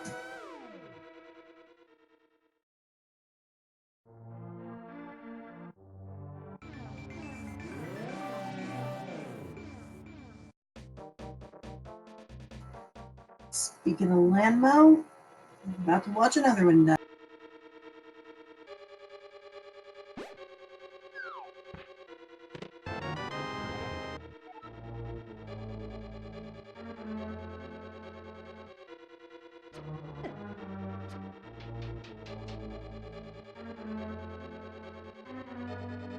So we're really coming up to the key part of the race here at this point, because both of our runners have sort of done different things.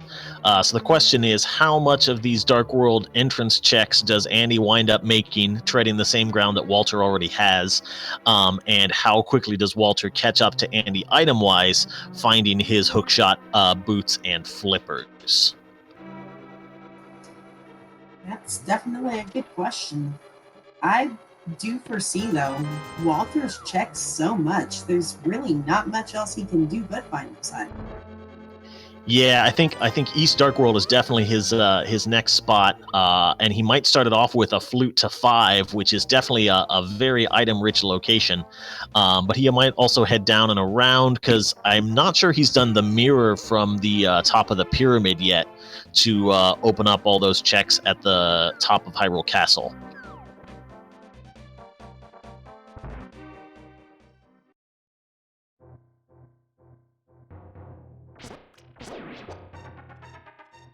Walter also going to finish off his West Dark World trip here with this bootsless Spiral Cave, everyone's favorite. As Andy finds a small key on the Magic Bat, another pod small key.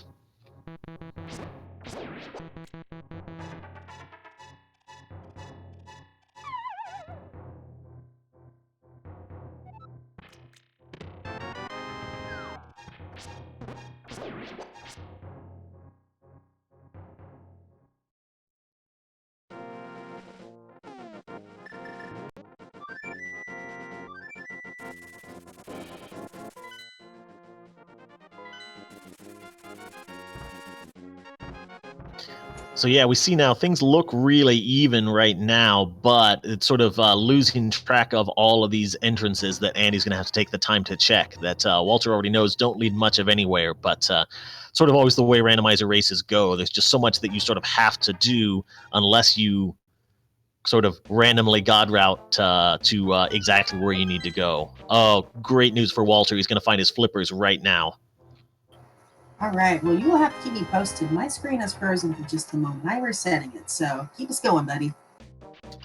All right, well, Andy's going to do the normal South Dark World route. Gets himself back into the... there's that Thieves Town leads to Thieves Town hint at Turtle Rock, Maine, which is at the Cave 45 entrance. Again, not much we can do there until we get into Swamp and can do get our red cane.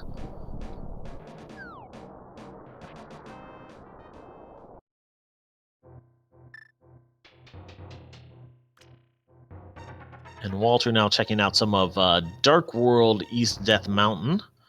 I see we've got Agina's Cave.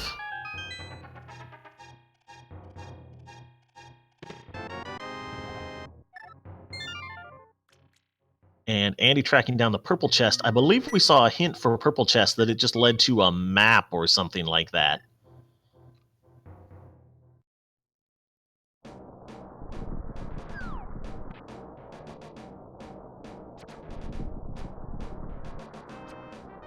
Yeah, map to Skull Woods. Chad is telling me that sounds right. Okay, so Walter cleaning up some checks on top of Death Mountain. We can read the Ether Tablet, although he can't get the item yet with just Fighter's Sword, and we're going to see the Tower of Hera entrance, which leads to the Cave 45 actual cave with just bombs.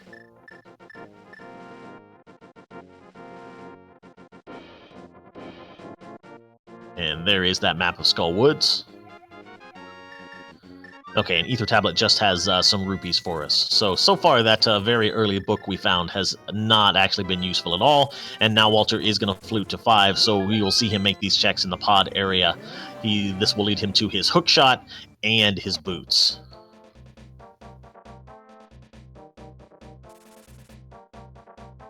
All right, and I have picture again. I apologize for the delay. No worries, it happens. Walter's skipping that cave, but I feel like we have found the other end of that somewhere.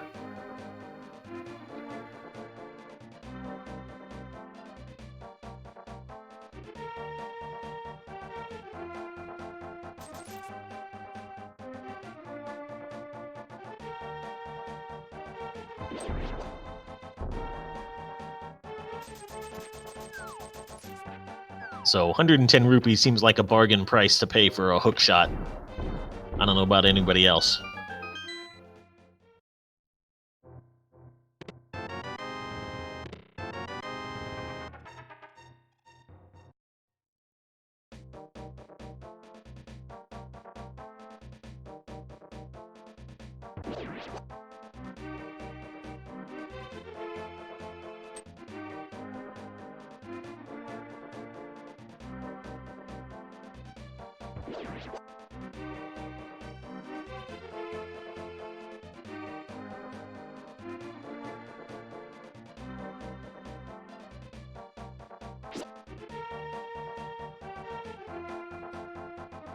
And was the Swamp Small Key in that Skullwoods big chest? Oh no, Back of Escape, that's right.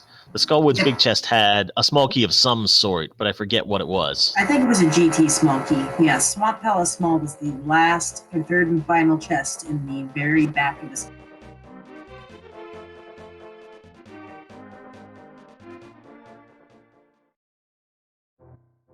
Andy grabbing that small Skullwoods key, which is actually really important in entrance rando, since that's usually the one that you're going to use to get to Mothula. Yep, and pay attention on Walter's side. We're about to get us our boots.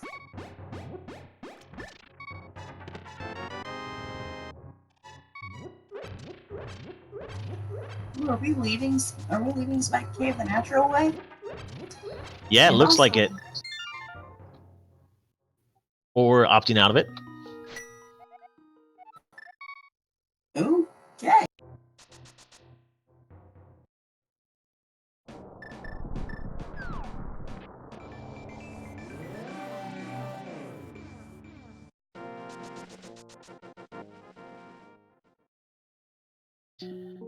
Andy checking Ped Forest, just finding some cash there. Well, I mean, I don't care. It was a pet check. I don't care if it's a single rupee. A pet check is a pet check, and that is something for Chad at least to get hype about. Ooh, and there's Walter's big swamp key, so now he can full clear Swamp Palace.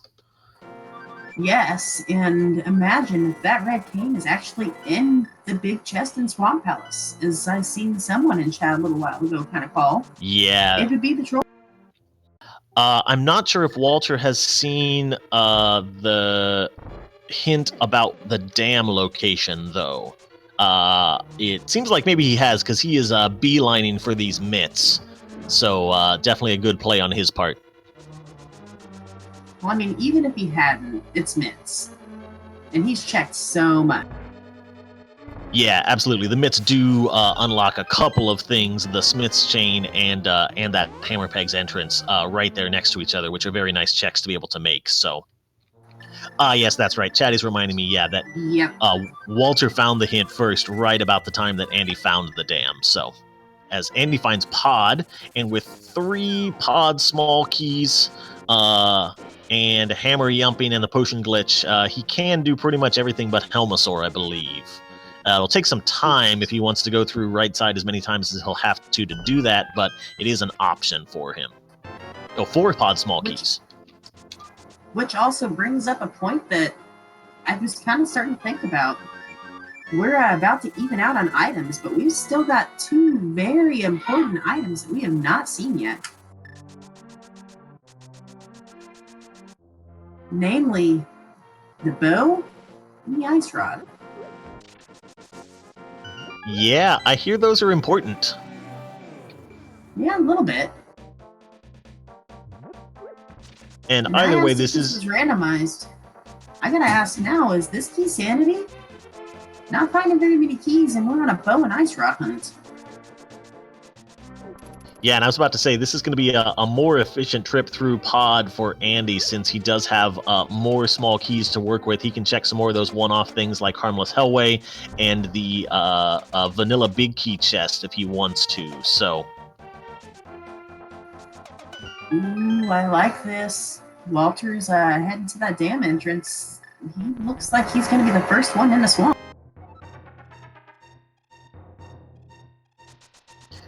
Yeah, we know Red Cane is in Swamp, and you just have to wonder if there's not more stuff there with 10 chests to look for.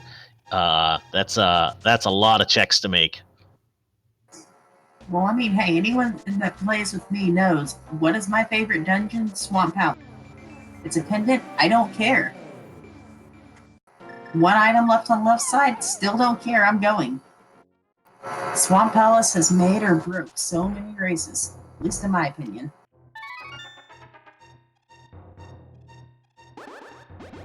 And you know, you don't see very many races that are decided because you lost the second checking left side. You see a lot of races that you lose by 20 minutes because mitts were on left side or ice rod was on left side.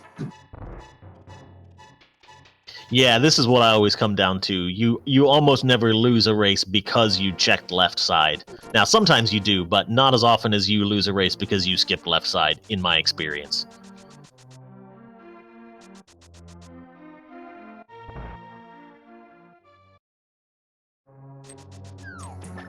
And just as we thought, straight into Swamp Palace. Did manage to pick up that Master Sword too, so I'm gonna make Argus a fair bit easier.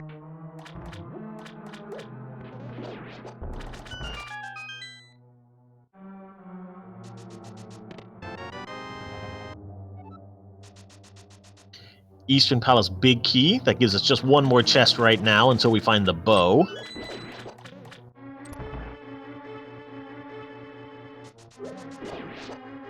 Andy, unfortunately, finding his Skullwoods Big Key after he just went to Skullwoods, so that GT Small Key that's in there might elude him for a little while.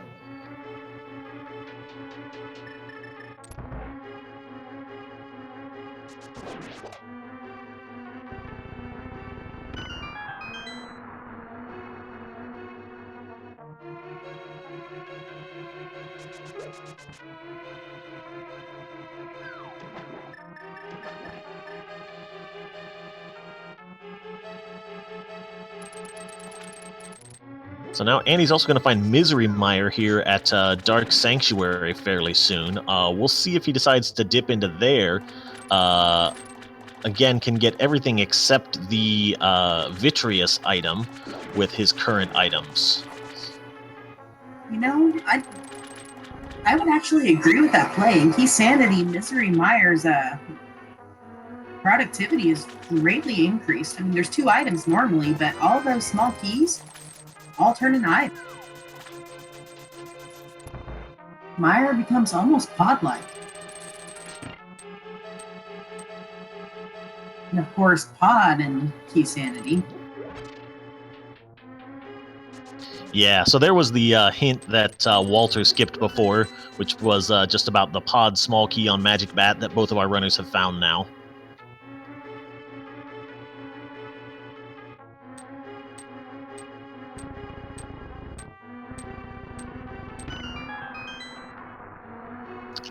We also have the specter of the Ganon's Tower basement looming over us at this point. Logically, it's definitely locked behind some keys, but you can do a fair bit of that with the equipment that our runners have. The Ganon's Tower basement key logic does get a little bit weird. I think you need all 4 keys for like randomizer room to be in logic and compass room, I think. I'm not 100% clear on that logic. In the basement, but I could be mistaken because you need 2 upstairs and you only get 1.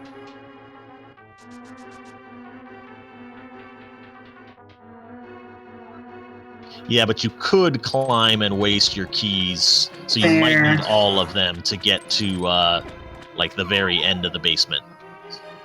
I always forget what I affectionately call the stupidity clause.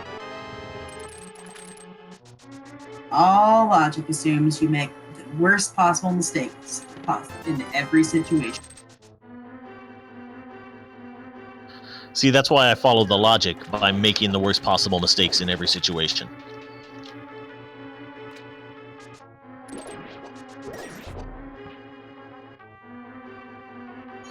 While the left side's clear, it's still no cane. We know it's in here. Andy finding the mirror shield, so whew, laser bridge is in logic. Oh, the bow in Misery Mire. Andy now has the power to shoot semi-slow moving projectiles that sparkle.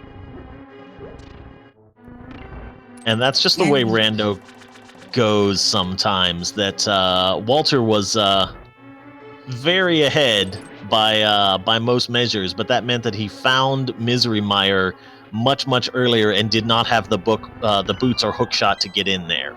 Now you suspect he'll probably be back very soon since he has just found the hookshot, but This is a big find for Andy.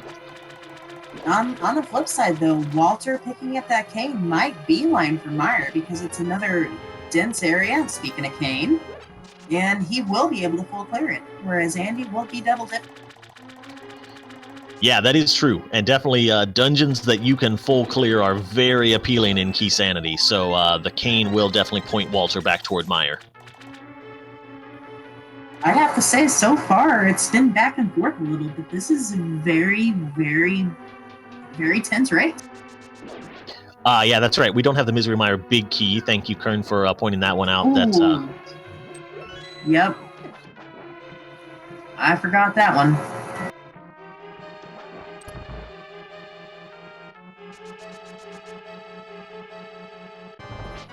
But I mean, you know how commentation and randomizers work. We said that, so either Andy's going to pick it up in a second, or it's going to be on cold stare, just because we mentioned it. Either that, or it'll be the very last item we find. Yeah, of course. There is no in between. Very nice double strats, by the way, with those pups. Gonna try to set up for the 1 cycle. Nope, poked them.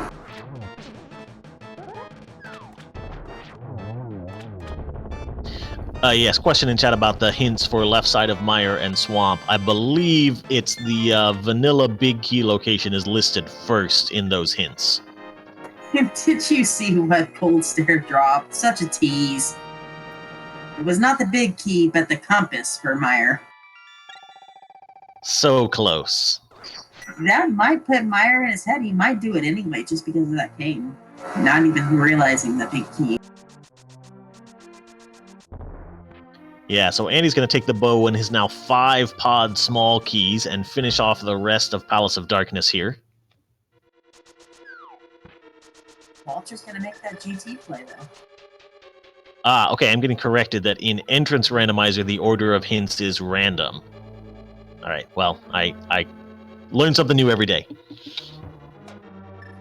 Well, I mean, I've learned hints, but you always need to relearn them because it seems like they changed them a lot lately. Especially since Keysanity's hint system finally updated. Back in the day when they didn't have entrance hints, I can't count how many times I went to check a hint and read a dumb... Whoa, tempered sword on both sides now. How many times I've read a dumb expression instead of a hint and been like, oh yeah, cross key. Yeah, so both of our runners finding tempered swords in rapid succession of each other. So they are all set for the Ganon fight now. Well, Andy more set than Walter since he has the bow already, but we expect Walter will get there pretty soon.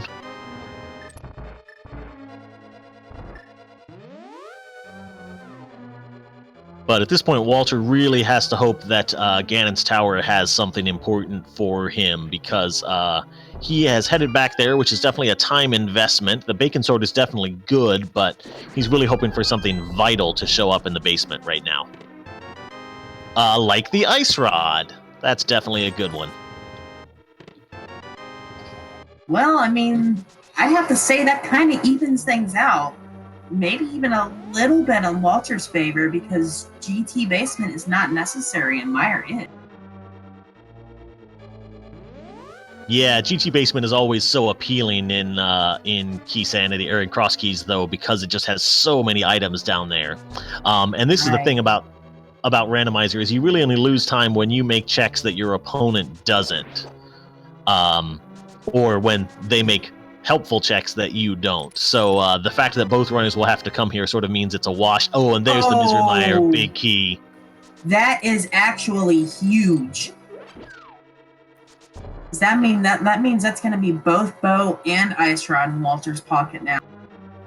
Yeah, definitely making a great routing choice. That's going to be here. Both runners are still missing Thieves Town Big Key. Walter is also missing Hera Big Key. I think that might be it.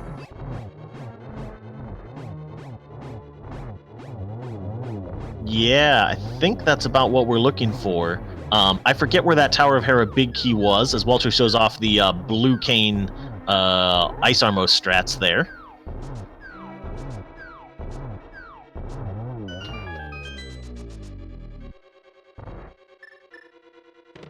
But yeah, the biggest thing here, small key to Misery Mire for Walter. All right, nothing exciting on Ice Armos. The big thing here, though, is that Walter is going to be able to single dip Misery Mire, where Andy is going to have to duck back in there after he eventually clears the GT basement. So, and I honestly cannot remember how long it's been since Andy's seen the GT basement, or if he even seen the entrance to GT. I feel like he did, but I don't remember when. I think he found that before you even got here, because that is in Kakariko Village. So I think he got there right away when all they could check was Hope Room, basically. Oh man, and GT and CAC is so easy to forget about.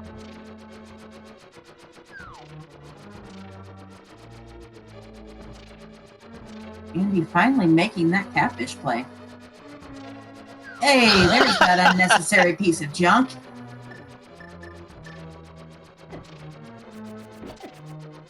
That's quite the placement. I didn't say that. Right, a soggy lamp. How's that going to work? Yeah, I hope the seal on the outside of that lamp is very, very watertight. Yeah, don't worry, it works fine.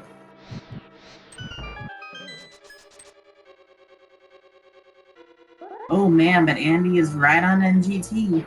Is this guy psychic?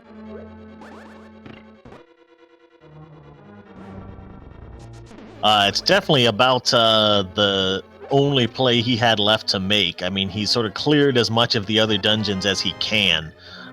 So Yeah.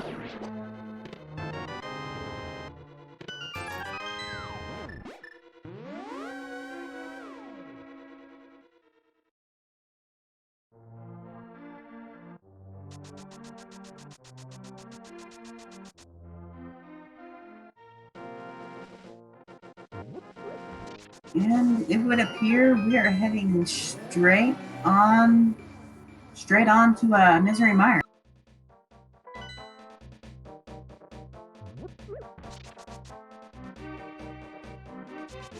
So there's the butter sword for Andy. See, he is missing that eastern big key. I'm trying to remember where that was. Is that in Swamp also? You'd have to ask. I do not remember.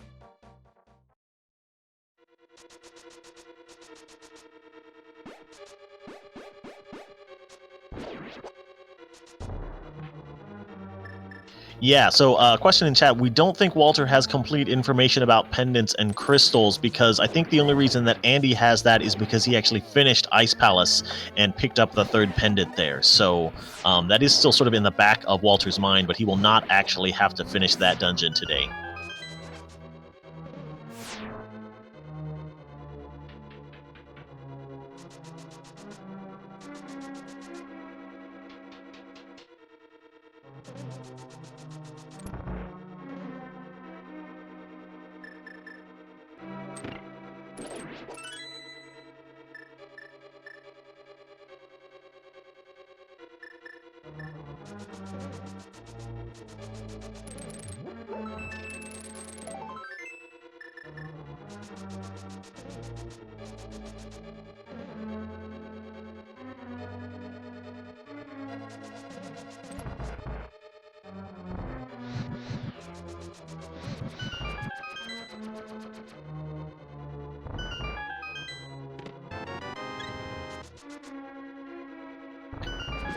Andy will definitely make quicker work of the Ice Armos here since he has the bow already. He will be somewhat annoyed, I think, to find his Misery Mire big key right now. I mean, I would be.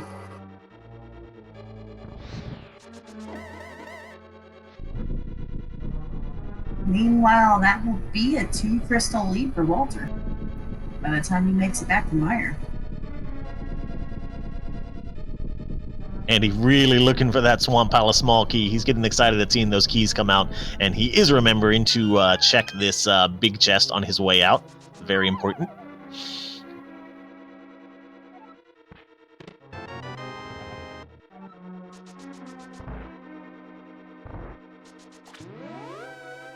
Yeah, so he will be able to.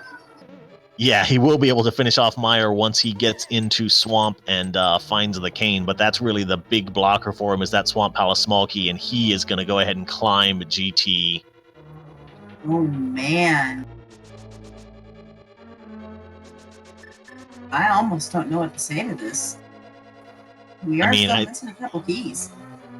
Yeah, I think this is what it comes down to, is if the Thieves Town big key is on top of Ganon's Tower, pretty much status quo, but this could be a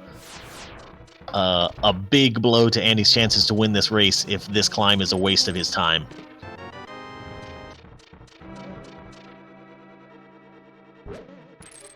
And this is where I think the all of that extra time that Walter got to spend in Dark World while Andy was looking for his first gloves is really going to come back to play in Walter's favor, because Andy has not found that entrance to Hyrule Castle yet, and so has not been able to do escape to pick up that Swamp Small Key.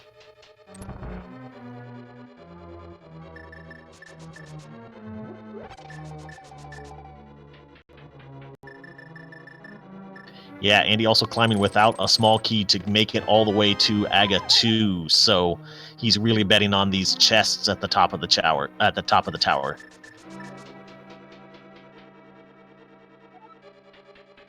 I mean, he's got to do something at this point.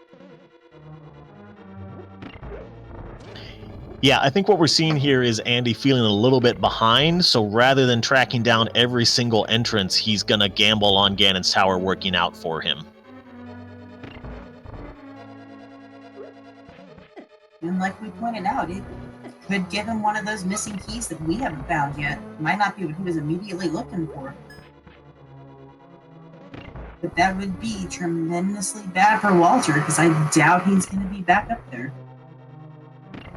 Also, Walter having a little bit of an issue placing that block. Gets it as soon as I say it, though. Of course, commentator's blessing in action. Right, he just has to prove me wrong. Wouldn't have it any other way.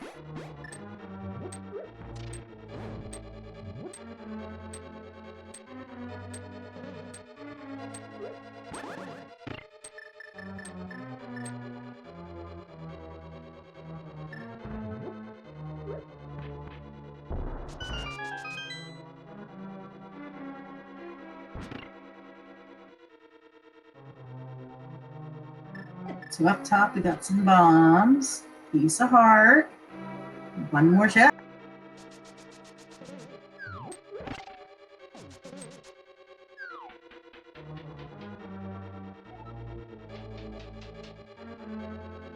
Ooh. So nope, that's just a little bit more time wasted. Speaking of time wasted, there's no time wasted as these eyeballs get a beautiful silver shaft in them. 2 more to the big one, and we've got another grist.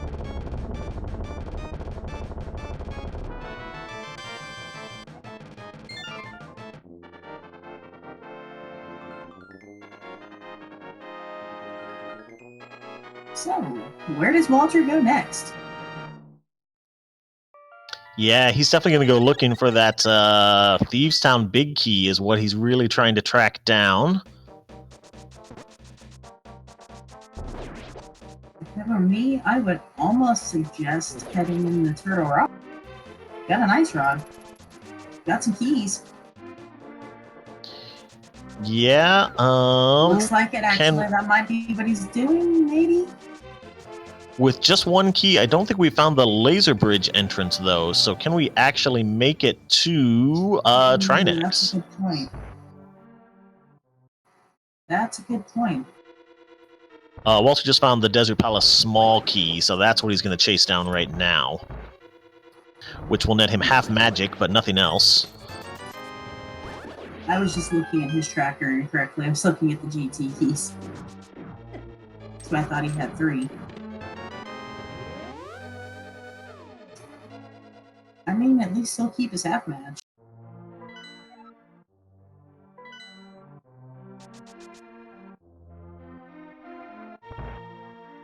Is Andy going to go ahead and open TR? Or at least the vanilla TR entrance?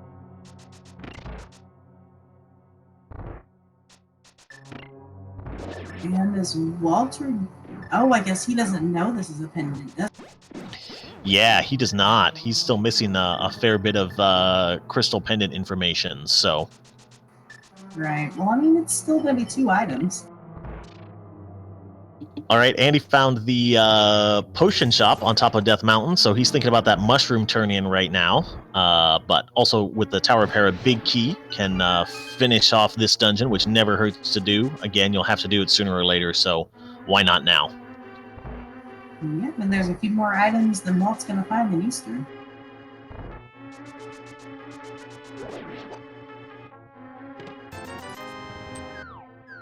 First item, of course, is nothing.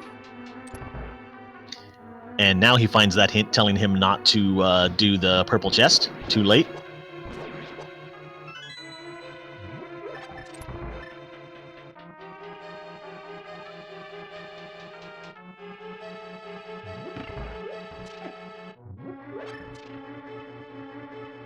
At least for being a pendant, Eastern's not a long dungeon. And honestly, neither is Hera.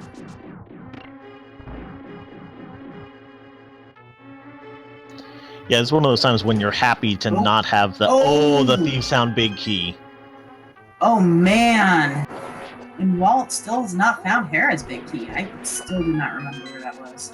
I think we said it. Yeah, I think that one was on the Smiths. So Was it? there was definitely a big key on the Smiths, and I think that's about the only one that it could be at this point.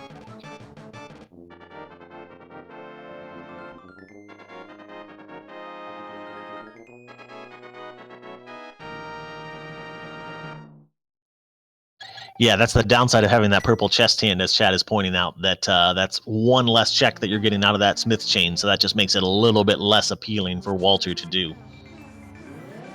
He might be doing it now.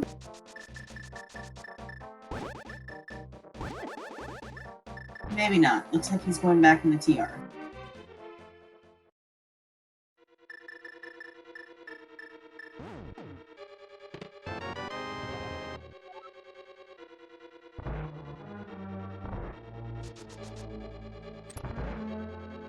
And there, Andy's found escape.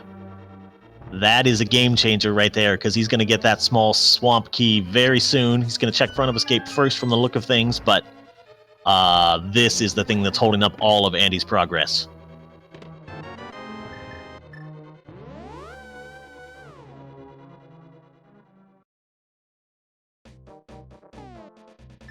And I'm just double checking. I believe as soon as he finds this Swamp Palace small key, he will be in no mode essentially, because he'll know he's just got to find that cane in Swamp Palace, and that will allow him to finish Turtle Rock and Misery Mire with a Thieves Town big key. He will just have to clear some dungeons in the classic Cross Keys boss rush, and then he will be on to the Ganon fight.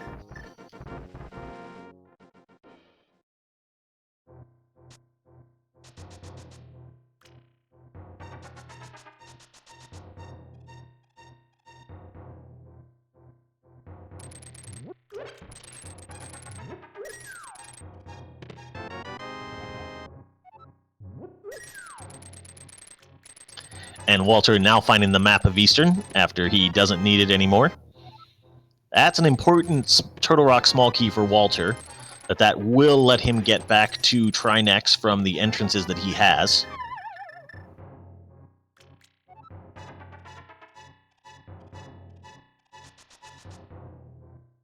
Meanwhile, Andy's heading towards the back of escape.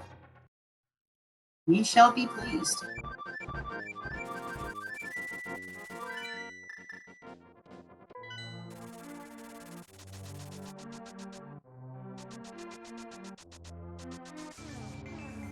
I think this might be the Smith play now for Walt. After he gets off his bush.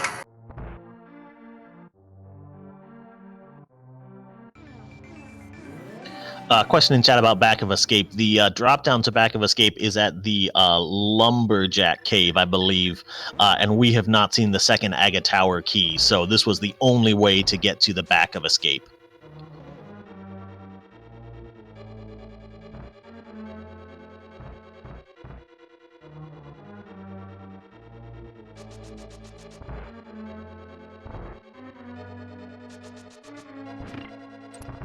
So yeah, Walter is taking these Turtle Rock keys. This is a logical thing to do. You get 5 checks here, 4 on Laser Bridge, plus 1 on Trinex himself. There is Andy's Swamp Palace small key, and he's in go mode. He's not even checking the other entrances out of Hyrule Castle, because he knows he's got everything he needs to finish the game at this point. It's just a matter of tracking down the cane.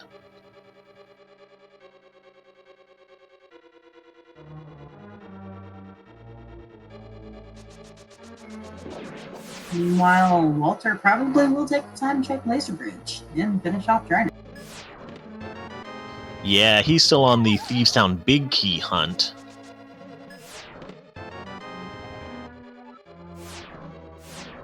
Oh man, on the TR small key on Laser Bridge.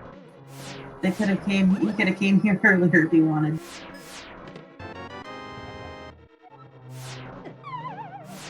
Yeah, there were no pod small keys in pod, so there had to be a Turtle Rock small key somewhere in Turtle Rock. As far as swamp goes for Andy, I'm pretty sure he will be full clearing chests. I don't think he'll go to left side first, though. He'll go straight back to Argus checking chests, and then probably left side if he doesn't find Kane by then, which we know we'll find it. Yeah, I agree. I'm pretty sure the right play here is to skip left side. When you are one item from go mode, especially when you know it's in this dungeon somewhere, you want to put off the left side if you can.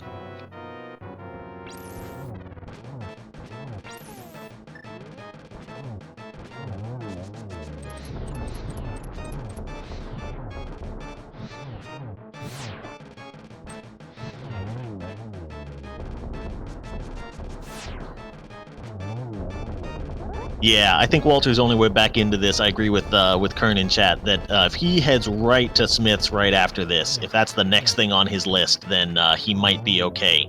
This will definitely come down to an execution race because he is up. Let's see now, 4 crystals to 3. Right, he's finished Misery Mire, which is going to be an annoying dungeon that Andy's going to have to go back through. They both have to do Thieves Town. And Helmasaur and Hera are going to be pretty fast for him at this point. So this race is definitely still not over, but it is going to depend on how quickly Walter decides to make that Smith's Chain check. Definitely. Instead, I think he's going back into TR for the front.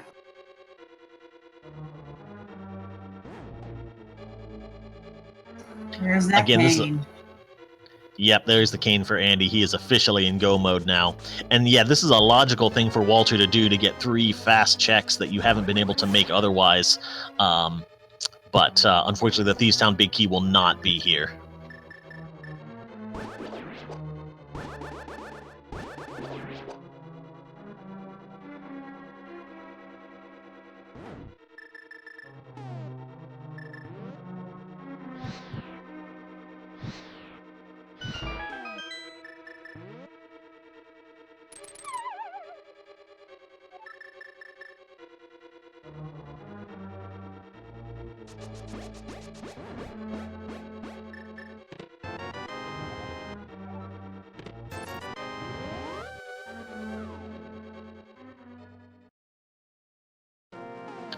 Finds the Tower of Hera small key. That will almost certainly be the last thing that he does.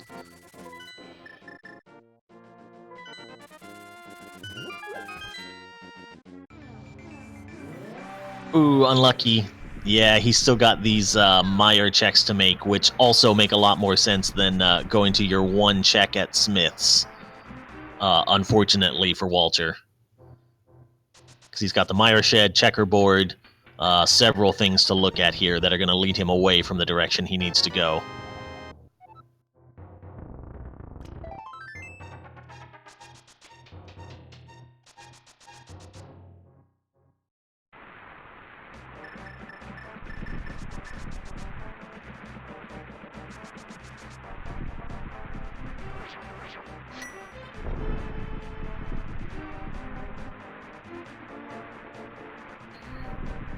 And Andy already thinking about how he's going to route these last few dungeons. He will be able to head into Misery Mire in here at the Dark Chapel, and then head back to one of those Turtle Rock entrances and Thieves Town, which are around Kakariko.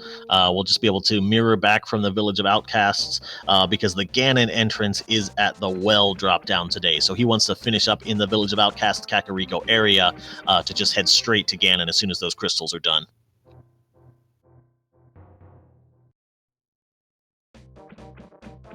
Yeah, this has been an incredibly back and forth match at this point, but the way things are shaking out, now I find it difficult to see Walter catching up. Because again, these Smith's Chain have just never been the logical play for him to make, unfortunately.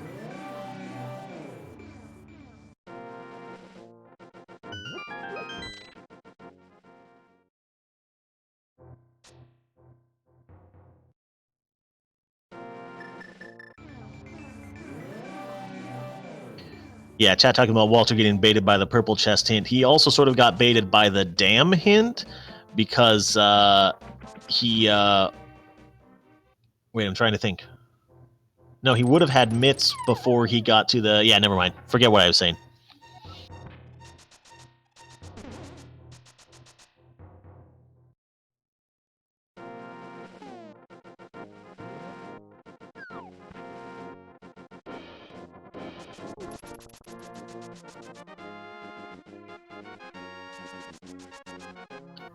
So, Andy blazing through Misery Mire here. Again, if you enjoy Vitreous fights, you'll get about 8 seconds of one here.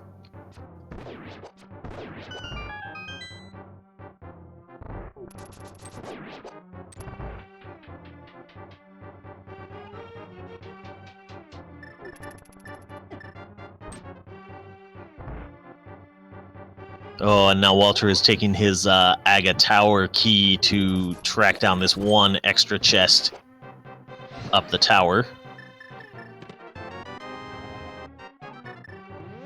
Wow. The second Aga Tower key in Aga Tower. Walter knows he doesn't need to finish that, certainly, but not what he was hoping to find there.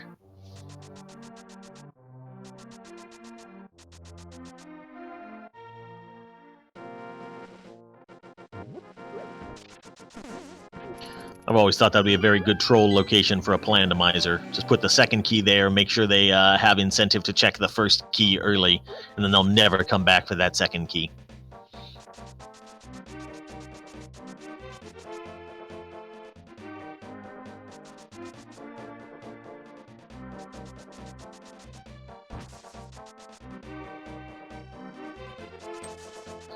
Walter's going back to pod right now from the looks of things. Which, again, sort of makes sense. He knows it's a crystal, but, again, unfortunately not the check he needs to be making. As Andy is into Thieves' Town. Gets the God Pixel, just for good measure.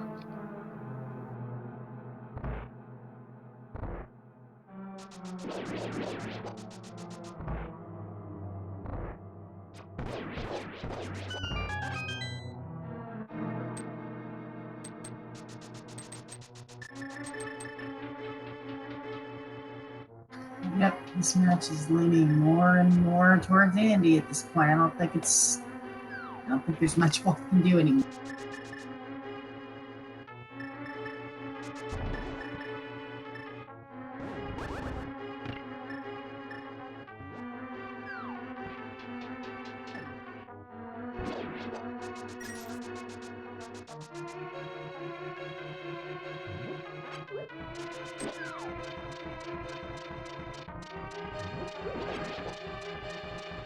So yeah, Walter has a couple of isolated checks here with Harmless Hellway. Looks like he sort of changed his mind in the middle of this. I'm not sure why he... Oh, I know why he went through the right side, because he's trying to conserve pod keys. He doesn't have as many as he would like to have. So yeah, another unfortunate thing that he's got to sort of take the slow way back to the back of pod.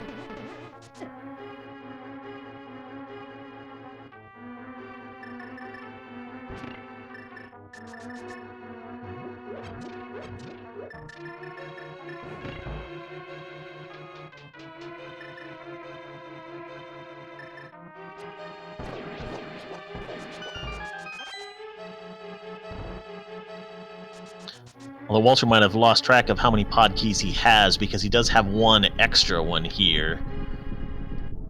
So he could have opened up the middle door.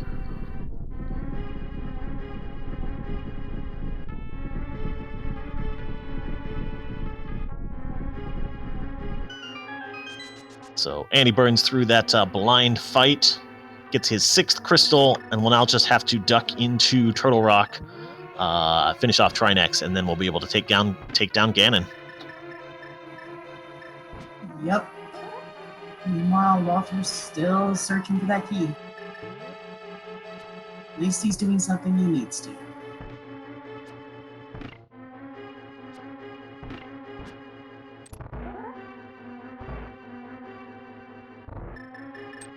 So, this is why I like Randomizer. You can have a match that just continues to go back and forth and back and forth, and it's just one simple decision that could just completely turn the match around. Yeah, this has been absolutely one of the wildest matches I have ever seen.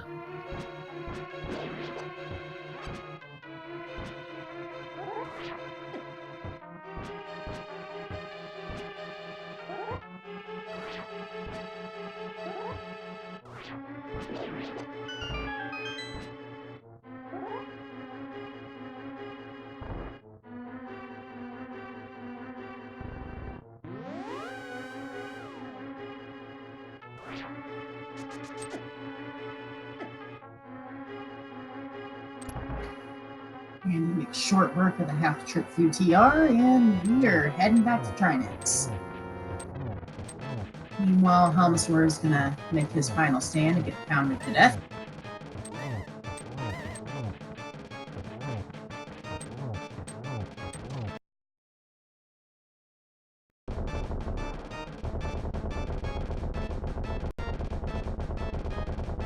And with the Butter Sword, we're going to see the backdoor Trinex fight very fast. Not surprisingly, the top-notch execution that we expected to see from Andy here gets that pretty much perfect Trinex kill. Guys, just mentioning, you maybe have to reload the commentary page. We just had to push a little update because it wasn't working for the other stream. Unless it's still working, then it's all good.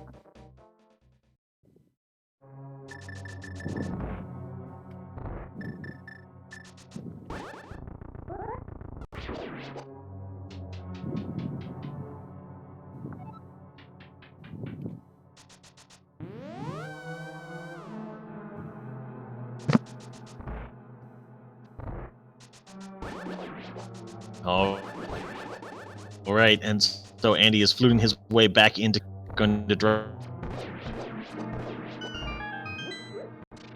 down.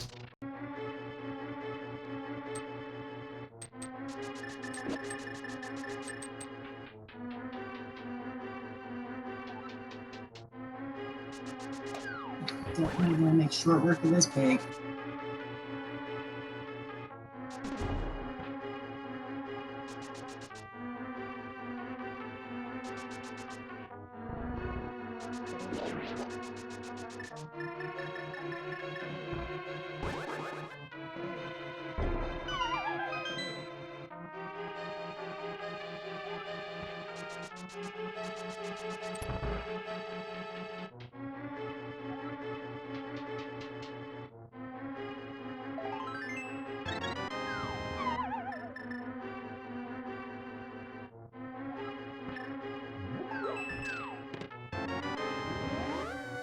So Andy's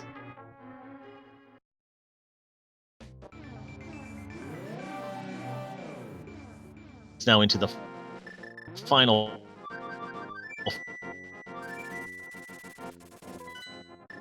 phase of the game.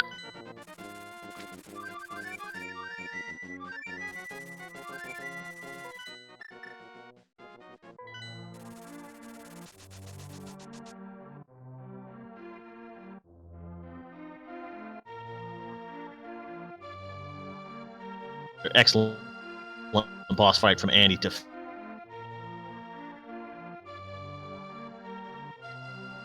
this 2G.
Yeah, so this is why Walter was having so much trouble getting to Smith's. It's just so hard when there's really only one check there that versus the, geez, what, 6 he's going to get out of climbing GT time before he came down to the Smith's chain.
So we'll see if we can get Andy in here for a post-race interview. We'll see what we can do about that right now.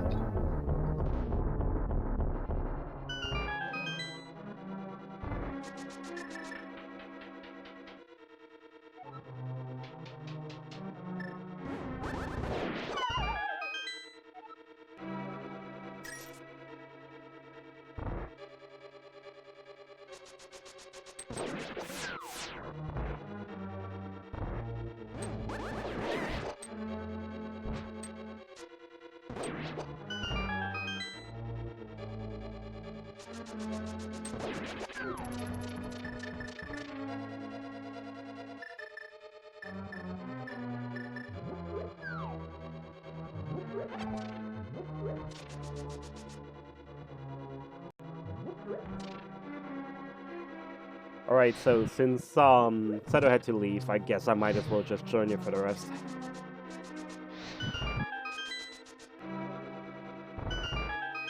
Absolutely, welcome back. Have we invited Andy for an interview if he wants to do one? Not yet. Let me quickly get that done.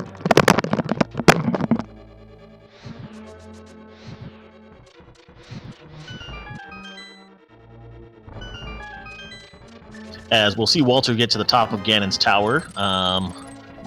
Clearly there will not be anything essential up here, but...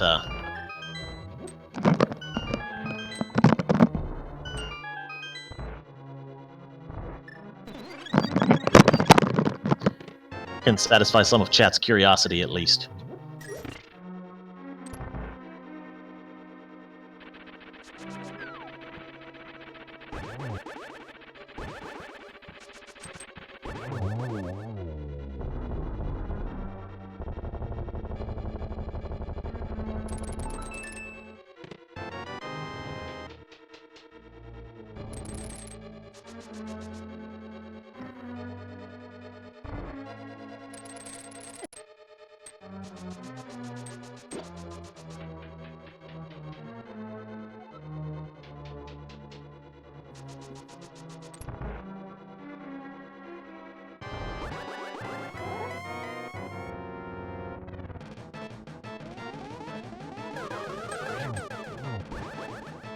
Walter starts off the Aga 2 fight with triple. Might have only counted as 2, though, depending on when the shots hit.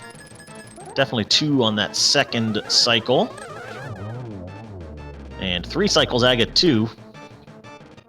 And we say hi to Andy. Congratulations. Thank you, thank you. Yeah, GG. That was a pretty wild race. There were a lot of swings back and forth. How did you feel about that seed? It was it could have been a lot worse. That boot hint with behind spikes or whatever. I wasn't sure if that just meant Spike Cave or it could have meant like Mire chest or that Ice Palace chest that I didn't have enough health to get. So I would have felt really bad if the boots were there. Going up GT with not enough small keys spooked me a little bit, but it was a fun seed. I think I made pretty decent decisions throughout. So yeah, the big one for me is after you got that boots hint, that unlocked the mitts for you. Did you sort of make a point of chasing down all of those mitts checks since that was something that you got to relatively early? Well, at that point, so I had mitts. I basically hadn't done any North Dark World stuff at all. So I made a point to get all that stuff and then just do it all in one swoop. And then when the Dark World Arrow game was Spiral Cave, I was like, okay, I'll do that last and just do all the rest of South Dark Worlds, get the Smith, and then do Spiral. It's going to put me in the Light Worlds, and I can just, drop them off real quick. It was a little weird, but it ended up working out pretty well. Yeah, because that's the thing that has really slowed Walter down is he never did the Smith's Chain, so he's missing that Tower of Hera big key is the thing that's preventing him from finishing right now. Oh, dang. Yeah, so definitely those mitts checks that you did were the big decider in the race at this point. But yeah, Walter, by the way, decided to forfeit the race, so we're actually done here. And let's just switch over to the nearest screen, because might as well. Hoping that Walter's joining for an interview. I'm not sure yet, though. So like he's chilling in the waiting room. Oh, he is. I'm just blind. Hey, Walter, GG. Yo, GG's. GG's, Walter. So yeah, Walter, what were your thoughts on that seed? Like the seed itself, not too bad, I guess. I guess I wished I would have done a few things differently, like not forgetting that Ice Palace exists. I'm pretty sure I last location Ice Palace when I went there, because I just completely forgot that I marked it there. Yeah, I don't know. I think the seed itself was okay. Where was the last two big keys? So the Tower of Hera big key was at the Smith's turn-in, and then the Thieves' Town big key was upstairs in Hera. Okay, yeah. Yeah, I feel like today probably didn't reflect how I normally play in terms of routing and execution, but I mean everyone has days like that. Yeah, there were definitely some crazy swings back and forth. So Walter, you found the first glove well before Andy did, but Andy, your Super Bunny to get flippers early turned out to be a really big move as well. So there were a lot of moves like that sort of swung things a lot back and forth. I also really like the Moon Pearl location. Having to do like the first half of Ice Palace without anything. Yeah, I played a seed earlier today, had both Moon Pearl and Mirror in Ice Palace 2. Nice. Oh, wow. So when I got Moon Pearl, I decided to like sequence break the chest that had the mirror in it, and I ended up messing up the bomb jump in the berry room, so I didn't have enough health to cross the spikes twice. So I got the mirror pretty late whenever I went back to Ice Palace too. Ouch, yeah. Yeah, there were some crazy happenings in this one. We figured that that mirror chest might be a little bit of a tilter when you came back to that one. I just had a big old laugh. It wouldn't have really changed too much up to that point, thankfully. I just would have checked like K45 on the first trip through that area, I suppose. But yeah, it was a fun seed. I enjoyed it.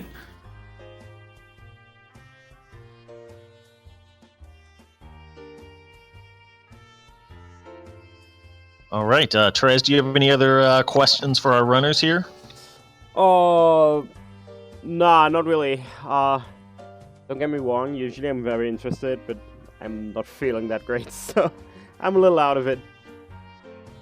That's all right. So Andy moves on to the third round, where he will take on the winner of Plasma Kappa and RD Walsh. And that means Walter is in the loser's bracket, unfortunately. Let me see if I can find who you have the potential to face soon.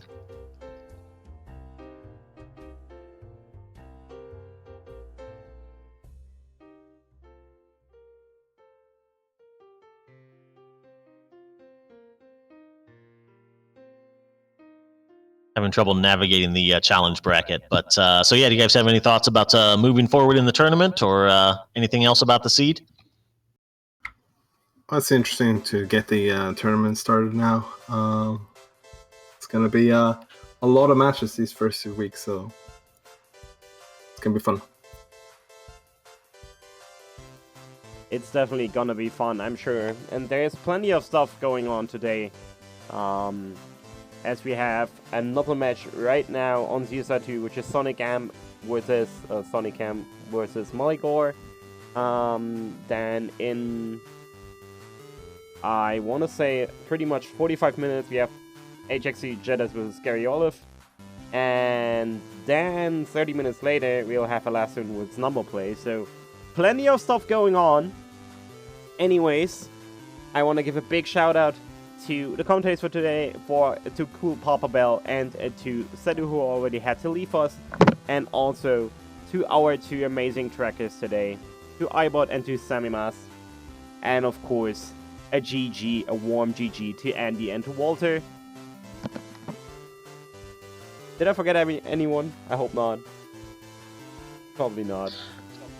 I don't think so. So yeah, thanks again to our runner. That was a heck of a race to watch, so we had a lot of fun. Yes, we did. Thank you. Alright, folks. Go over, check the race on ZSR2, and catch you all later in 45 minutes. Thanks again, everybody.